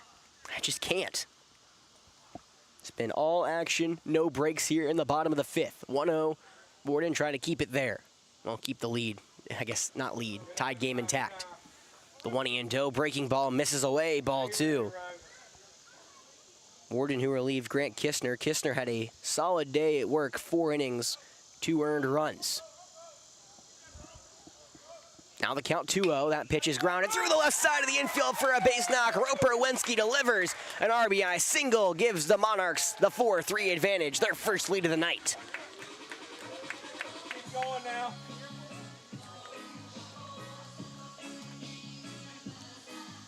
The Falcons deliver an RBI double in the left center field for Zach Snead. And a grounder through the left side of the infield for Roper Wensky. RBI single gives the Monarchs a 4-3 lead over Lexington. And now it's the right-handed Thaddeus Boffman digging in. First pitch is a changeup that stays in tight, ball 1. It's not been Morden's day so far. 3 hits now allowed here in the 5th. 2 have been runs. The 1-0 swung through. Sped a heater by him on the outside. It's 1-1. Deep breath, everyone at home. We still have 2 innings left to go here at Falcon Field, but of course, all gas, no brakes, and it may stay that way. 1-1. Fastball wide, ball 2.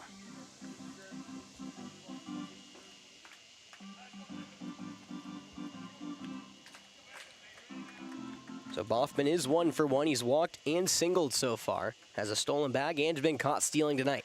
The 2-1 breaking ball is popped foul right behind home plate, and it will go out of play. 2's here to Boffman.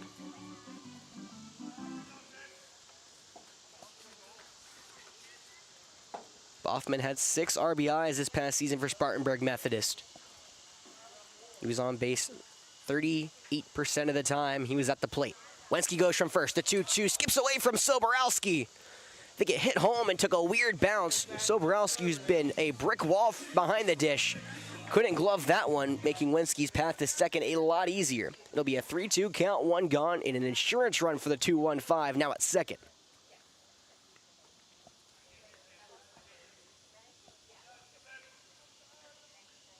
The second baseman, Burton, trying to hold Wenski on second. Infield shifted to the left. Into the hole for the right-handed Boffman. The payoff to Boffman. That one's chopped over to the left side. Mobley, the shortstop, waits back onto the tough light hop, and he can't field it cleanly.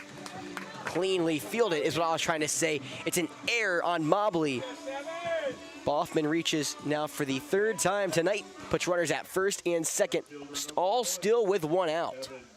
And now it's Evan Smith trying to produce here at Falcon Field, where he produced so many times in his high school career. Right on right, one away. Corners are in. James at third, Bishop at first. Mobley, the shortstop, playing in the hole for the right-handed Evan Smith. The first pitch.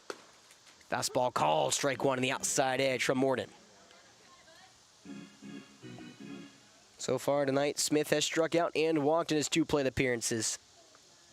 He came around to score the second run of the game for the 2-1-5. That was last inning in the 4th.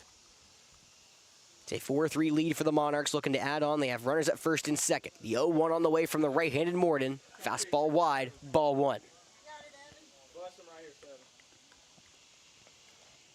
The 2-1-5 have already scored 2 in this inning. RBI double for Sneed and RBI single for Wenski. The 1-1. Breaking ball, that one's hit high into center field, but Lincoln Hill's got a read. Ranges over into right center to make the catch, and a strong throw will keep Sneed at second. Excuse me, Wenski at second. There's now 2 away.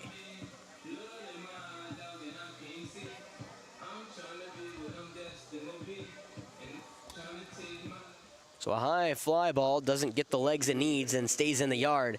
Now there's 2 outs for Breon Earl, the DH. Earl's been hit by a pitch, and he's flown out to the right fielder, Kistner. Well, not Kistner. It is Kistner. More than Kistner switched places, by the way, with everything that's happened. I forgot about that. Morden, the right fielder, is now pitching. Kistner, the pitcher, is now in right field. There you go. The right-hander steps into the box, and the first pitch fastball stays in tight, ball 1.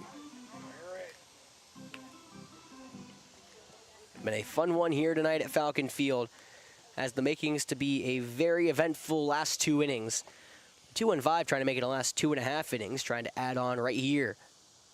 They already lead at 4-3, looking for more. Runners at second and first. The 1-0. That fastball stays low. Ball 2. If it gets that far, the catcher, David Bledsoe, awaits on deck with his knee pads and shin pads on. Then Brady Evans awaits in the hole. The right-handed Morden fires a 2-0. Breaking ball wide, ball 3. There is a base open, but we'll load him up for David Bledsoe, who already has an RBI single tonight. Morden trying to work out of trouble. He's already surrendered the lead. Now he's trying to keep it in only a 1 run. The 3-0 is right down the middle. Earl doesn't take the bat off the shoulder. 3-1.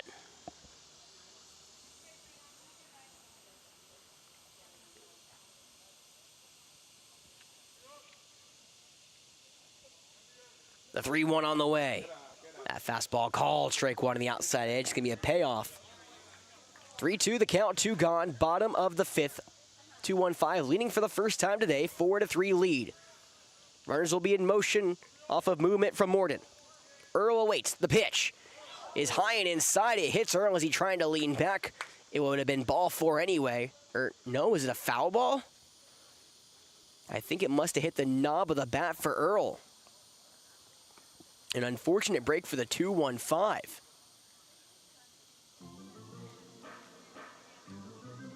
Well, we're getting a official kind of talk from Coach Dorsey, the third base coach. I think Earl's going to claim it hit him on the wrist, and now they're going to try to show the wrist as evidence of where it hit.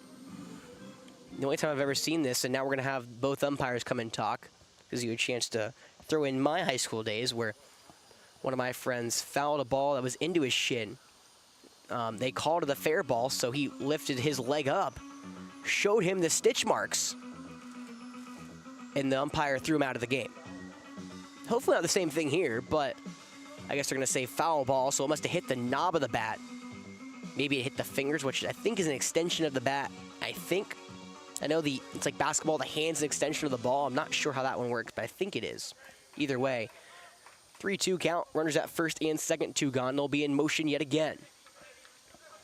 Morden working out of the stretch will spin back to second, but Wensky's not getting a big lead. No reason to. You're running on motion anyway. You're not stealing a bag. Infield playing back, outfield playing straight. A little farther back. The payoff is high, ball 4. Good eye from Breon Earl. That'll load him up with 2 gone for David Bledsoe. I couldn't tell where that one was going to go. It looked like it had a chance to break in late, but it stays upstairs. And now it's a fully loaded table for David Bledsoe. Bledsoe had an RBI single and a bloop shot into right field his last time around. The other time, he hit the 4-6-3 double play. As I said multiple times this past season, that's baseball. The left-hander stegs into the box and watches the first pitch breaking ball stay away. It's 1-0. And don't go anywhere. Got some great action late here for you. The 1-0. That one's hammered into deep right field. Kistner ranging back toward the line. It makes the one-handed grab at his knees to retire the side. Well, Bledsoe blooped a single his last time up. Hammered a ball to deep right field. That was run down by Kistner. The duality of baseball will bring us into the 6th inning. But the 2-1-5 lead it after 2 runs in the bottom of the 5th. A 4-3 lead. We'll be right back on Definite Fiction.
Welcome back here to Falcon Field. A little longer of a break between innings. That was because Lexington had a little team meeting before they went to the dugout, and we had to wait for David Bledsoe to put on the gear for the 2-1-5, but we are back, top 6.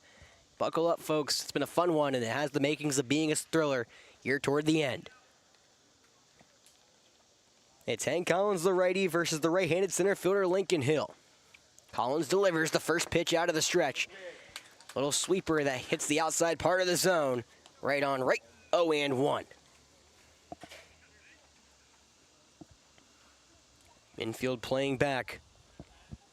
As the sun is fully down, darkness has filled the stadium. The 0-1, that one's bounced over to the third baseman. Boffman cuts off Chet with a strong throw to first, is in time. There's one away.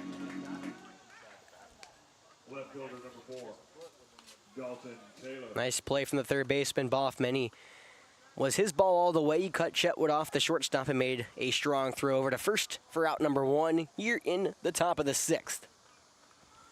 It'll be Dalton Taylor due up. Taylor had a big-time RBI single back in the 2nd inning. He's also grounded out to the shortstop Chetwood after Chetwood made another nice glove play.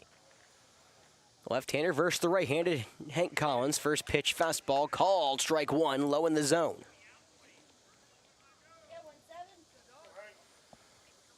Collins got out of the jam thanks to a phenomenal diving catch in center field by Jacob Muir.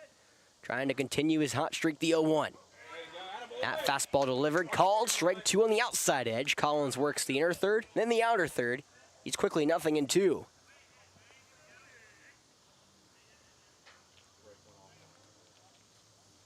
The 0-2 from Collins. That fastball is carved to the left side. Long run for Evan Smith, but it will hit foul ground as the left fielder runs out of room.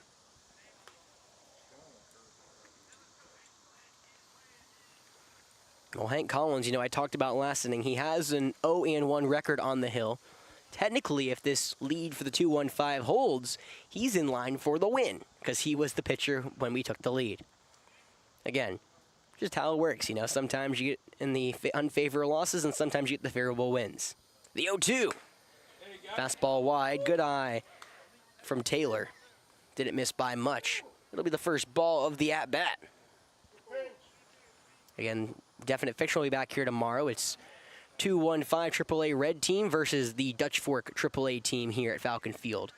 On Wednesday, the AAA teams do battle, gold and red. And then Thursday, we're back here one more time for Lexington and the 2-1-5, their third game of 3. Collins delivers the 1-2. Called, strike 3, changeup right across the heart of the plate. Caught Taylor looking, and there's 2 away. First baseman number 14, Matthew Bishop. It's the first strikeout of the evening for Hank Collins, and now there's 2 away to Matthew Bishop, the right-handed first baseman.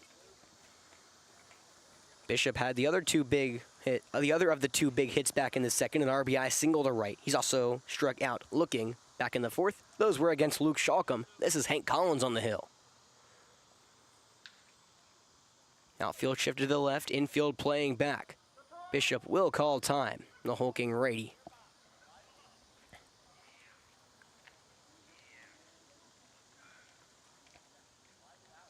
Of those of you just tuning in, thank you for being here. 4-3 lead for the 2-1-5 in the top of the 6th. Trying to get to the bottom half and get their bats back up for some insurance.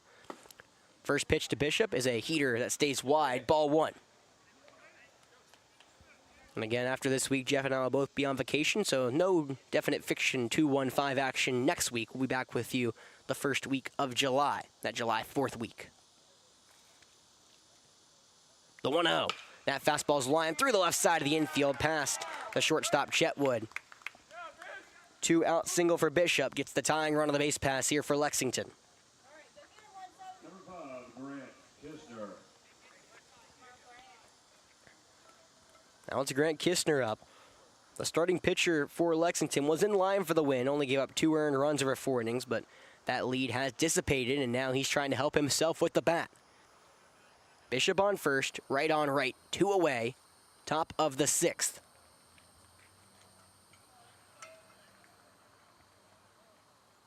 Collins will fire the first pitch. It's a fastball that misses a touch away, ball 1. So far tonight, Kistler has singled to right field and reached on an error where his courtesy runner Tucker Bryan was tagged out trying to come home. That was a very weird play where Bryan tried to jump over the catcher Bledsoe, and Bledsoe was just able to apply the tag. The 0-1. Fastball called. No. Called ball 2, I believe. It looked good on my end, but instead it stays away. 2-0 the count.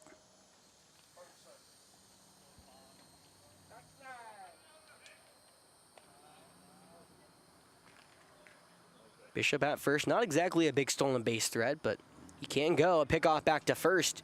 Not in time.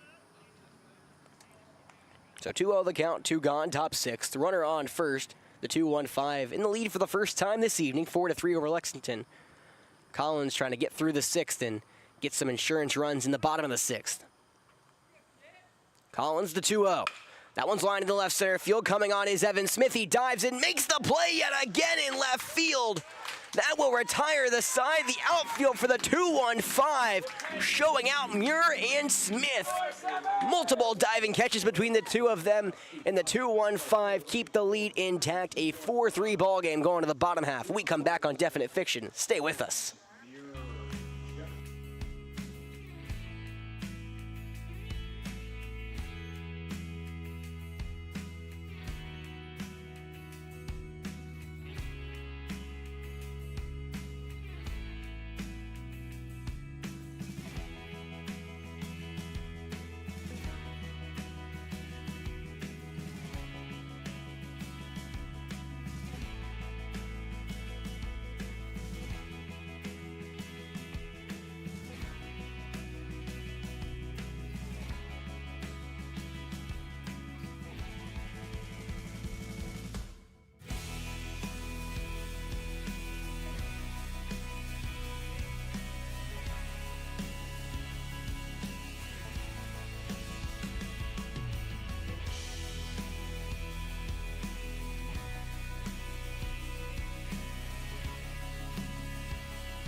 We are live on Definite Fiction here in the bottom of the 6th. The 2-1-5, after scoring in 3 straight innings, have taken the 4-3 lead. Now come up in the bottom of the 6th, looking to add some insurance now for the first time. It'll be Candler Morton returning to the hill, the right-hander, trying to fight his way through another inning. He relinquished the lead the last time up. He now gets 9-1-2, leading it off the left-handed Brady Evans. The right-hander will kick and deal the first pitch. Fastball upstairs, ball 1. It'll be 9-1-2 due up here in the 6th for the 2-1-5. Evans, Muir, and Chetwood. Morton will wheel and deal. The 1-0. That one's golfed right into the left side, foul territory. Soborowski shedding the mask, a long run for him, and he makes the grab on the on-deck circle for out number 1. One of the top catchers here in this 2025 class showing off there. There's one away. That is not an easy play for the catcher. He has the hardest position to come in and field that. That's usually the third baseman's ball, but Soborowski shed the mask and made a running grab over in the on-deck circle. There's now one away, and the top of the order back up, Jacob Muir. The right-hander digs in and watches the fastball skip in. It's ball 1. Muir 1 for 3 this evening. A strikeout, a single, and a flyout with a stolen bag to add to it. He's also scored one of the 4 runs here for the 2-1-5. Morton delivers. The 1-0 is grounded to the left side. Foul left to the third base bag. 1-1. Well, Jacob Muir has showed off so far at the plate so far this summer, but today he's really showing off in center field. Can't say how many runs he's saved, but it's got to be at least 5, I feel like, at this point. The 1-1. Swung through. Blew a heater right by him was Morton. It's 1-2. Little action in the Lexington bullpen, just making sure their options are open. But before the 1-2 on the way is topped foul to the right side, and we'll do it one more time. Looks to be Jackson Burton getting loose just in case they need him, the Flora player. Not signee, he played there last season. The 1-2. Breaking ball kicks up some of the dirt right behind home plate. It'll be 2-2. Nice job from Muir to lay off of a appetizing curveball. Here in his squatted stance, the right-hander fires the 2-2. Fastball called, strike 3. Kottmer looking on the outside edge. There's 2 away.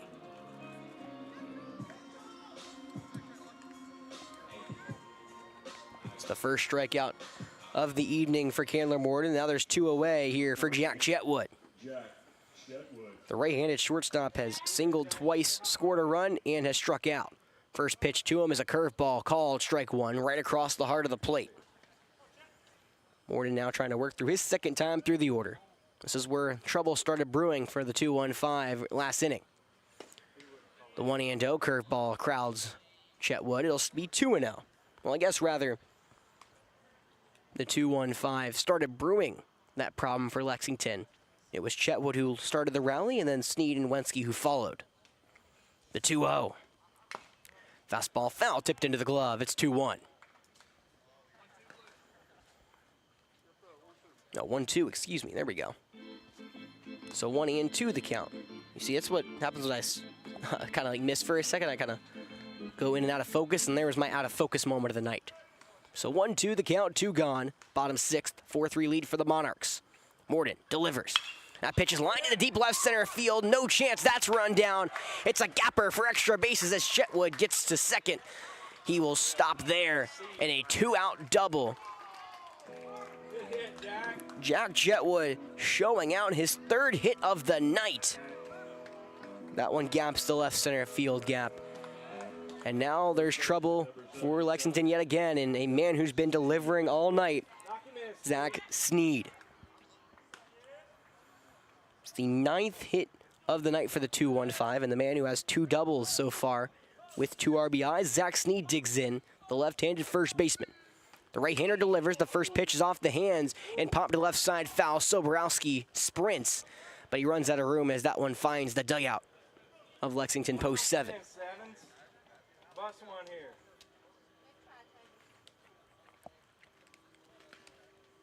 Chetwood is now standing at second, a speedster, if you will. He will get around third in a hurry and score pretty much anything on the outfield.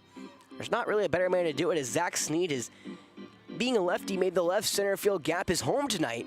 He's went the other way twice with doubles, and now he stands into the left-handed box, maybe trying to pull one, even though the outfield just playing him back. Not shaded one way or the other. Infield back as well. The 0-1. Breaking ball upstairs, ball 2. Or excuse me, it's 1-1. And back here tomorrow, AAA Red versus Dutch Forks AAA team. Jeff and I will be here for that one as well. The 1-1. Fastball up around the letters, ball 2. And then Wednesday, the senior team is in action on the road. We are home for a battle of AAA teams here. And then Thursday, you'll see this matchup, round 3, Lexington post 7 and the 2-1-5 senior teams. The 2-1 fastball is called, strike 2 in the top half of the zone. So 2's a wild. 2-2 count, 2 gone. Runner at second here in the bottom of the 6th. 4-3 lead for the 2-1-5. Tried to add some insurance is Zach Sneed at the dish. Before we get there, though, Morden will step off the hill. 2-1-5, no one working in the bullpen, so it may be Collins trying to work the win, and I guess technically kind of like a save-esque, if you will. Won't get the save, but you know what I mean. The 2-2 fastball is spiked into the ground. Soborowski has to keep it in front of him, keeping Chetwood at second. So the count will run full here with 2 gone.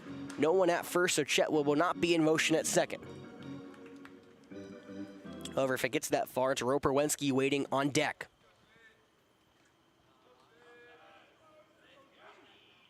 The payoff on the way is fouled straight back. Hopefully he didn't flinch. We'll do it one more time. Here we go, Sevens. Bus one right here.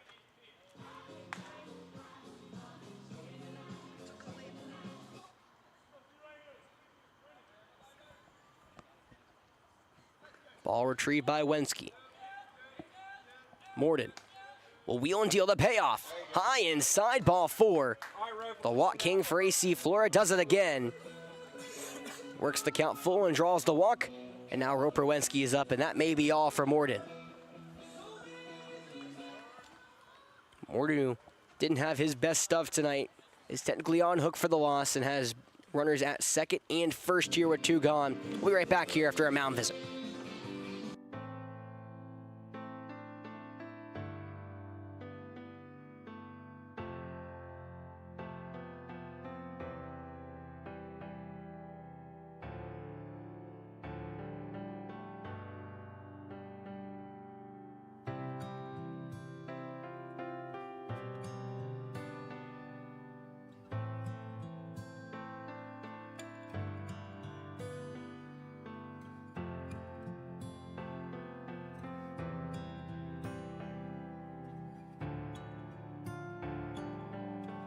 Number 51.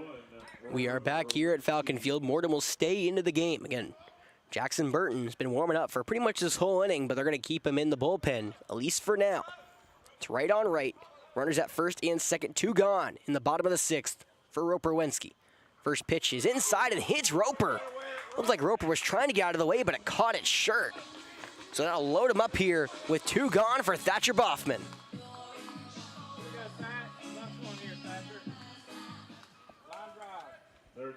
Well, the first pitch heater caught Wensky. It's the first hit by pitch for Morden tonight. Now Thatcher Boffman can add some insurance. Bases juiced. 2 gone. Bottom 6th. 1-run lead, 4-3 ball game for the 2-1-5 over Lexington post 7. Morden fires the first pitch to Boffman, a changeup right down Broadway. Boffman ahead. It's 0-1.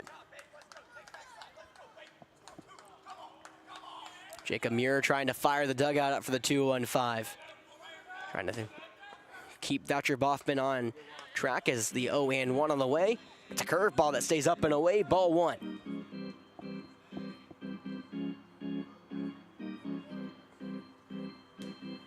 Boffman has reached base all 3 times this evening. Looking to make it a 4th. The 1-1 is popped to the right side and foul. It'll be 1-2. Boffman reached on in the air back in the 5th. He has singled and walked in his other 2 plate appearances. Has 1 stolen bag and 1 time he's been caught. It's a 1-2 count, 2 gone. Infield still playing back. Bases juiced. Here's the pitch. The 1-2 is a breaking ball. It doesn't break, sails to the backstop. Jack Chetwood will scamper home with the first run of the inning. Both runners move 90 feet closer. Wensky to second, Sneed to third. And the 2-1-5 now lead it 5-3. All right, base hit right here. Well, if you want the epitome of a breaking ball that didn't break, that was there from Morden. Looked like he wanted probably a curveball with how high he threw it, but he lost his grip, sailed straight to the netting, and no chance to throw out the speedy Chetwood once Chetwood realized it was going there. The 1-2 is popped to the right side of the infield. The first baseman, Bishop, has it, and he'll wait back on the edge of the grass to make the play to retire the side. Well, that'll do it. The 2-1-5 do strike off of a wild pitch that goes to the backstop. A 5-3 ball game. Now the 2-1-5 trying to win it here and get back to 500. We'll be right back on Definite Fiction.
Well, here we go to the top of the 7th. I was about to say 9th, but we are in high school.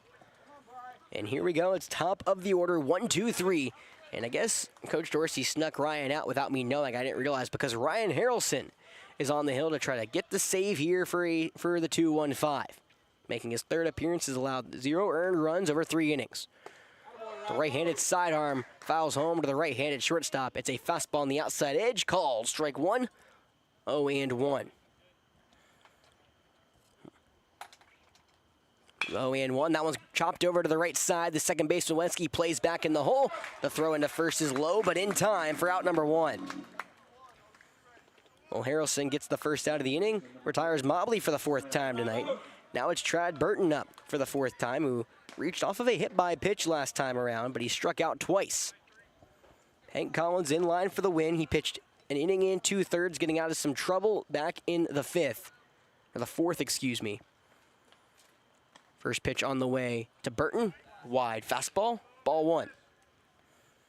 Luke Shalcombe pitched 4 1/3 inning. He allowed 1 earned run and I believe 2 hits. The 1-0 fastball skips in, ball 2. That's Jeff back for the game, making sure his camera's all good. Jeff has been coaching his B-team lacrosse team for the summer. They were able to raise enough money to have a little summer team this year. Here's the 2-0. Is fouled straight back towards the camera. It'll be 2-1. Jeff will maybe be here tomorrow if he decides he wants to show up and grace us with his presence. You will?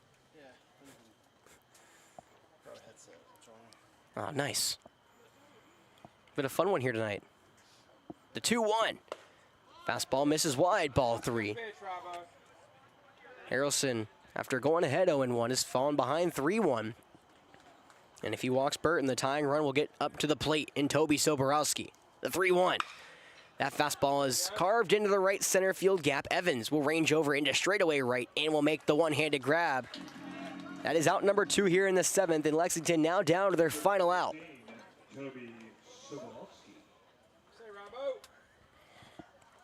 That was slashed over to right center field, kind of a pop-up that kept tailing towards right. Evans made a nice read, and now 2 away, nobody on for Toby Soborowski. Soborowski has walked and been hit by a pitch. He's also lined out deep into the center field gap. Right on right, first pitch, fastball low and inside, ball 1. That was the first nice glove play from Jacob Muir tonight. He's made some great ones. Gave me a highlight reel just of tonight for him. The 1-0. Fastball crowds Soborowski inside. It's 2-0. And tomorrow, it's 2-1-5 AAA Red in action against Dutch Fork. Wednesday is the 2-1-5 AAA battle, and Thursday is game 3 between these two teams. 2-0. Swung through, strike number 1 off of a heater.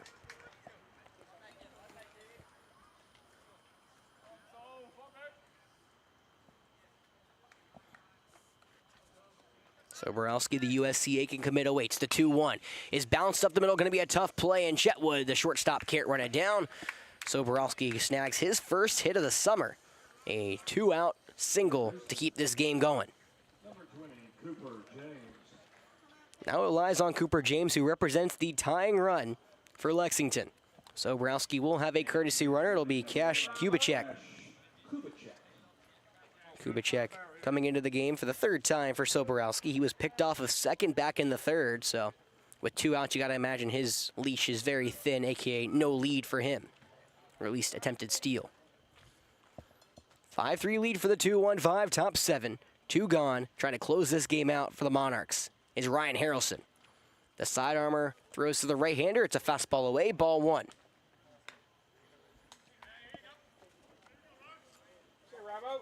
Again, after this week, Jeff and I will both be on vacations. Jeff down at the beach, me up to the lakes of Chicago.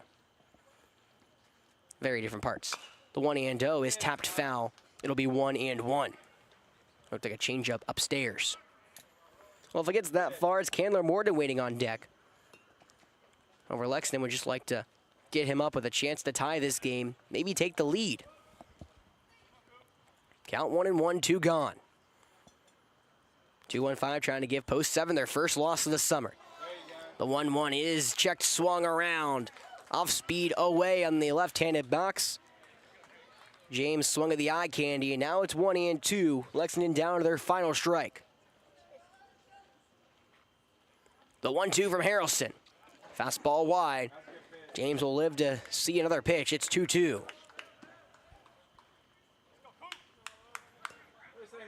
James has reached base twice. He walked in the 2nd, came around to score, reached on a fielder's choice back in the 5th. He's also grounded out to Chetwood at short. The 2-2.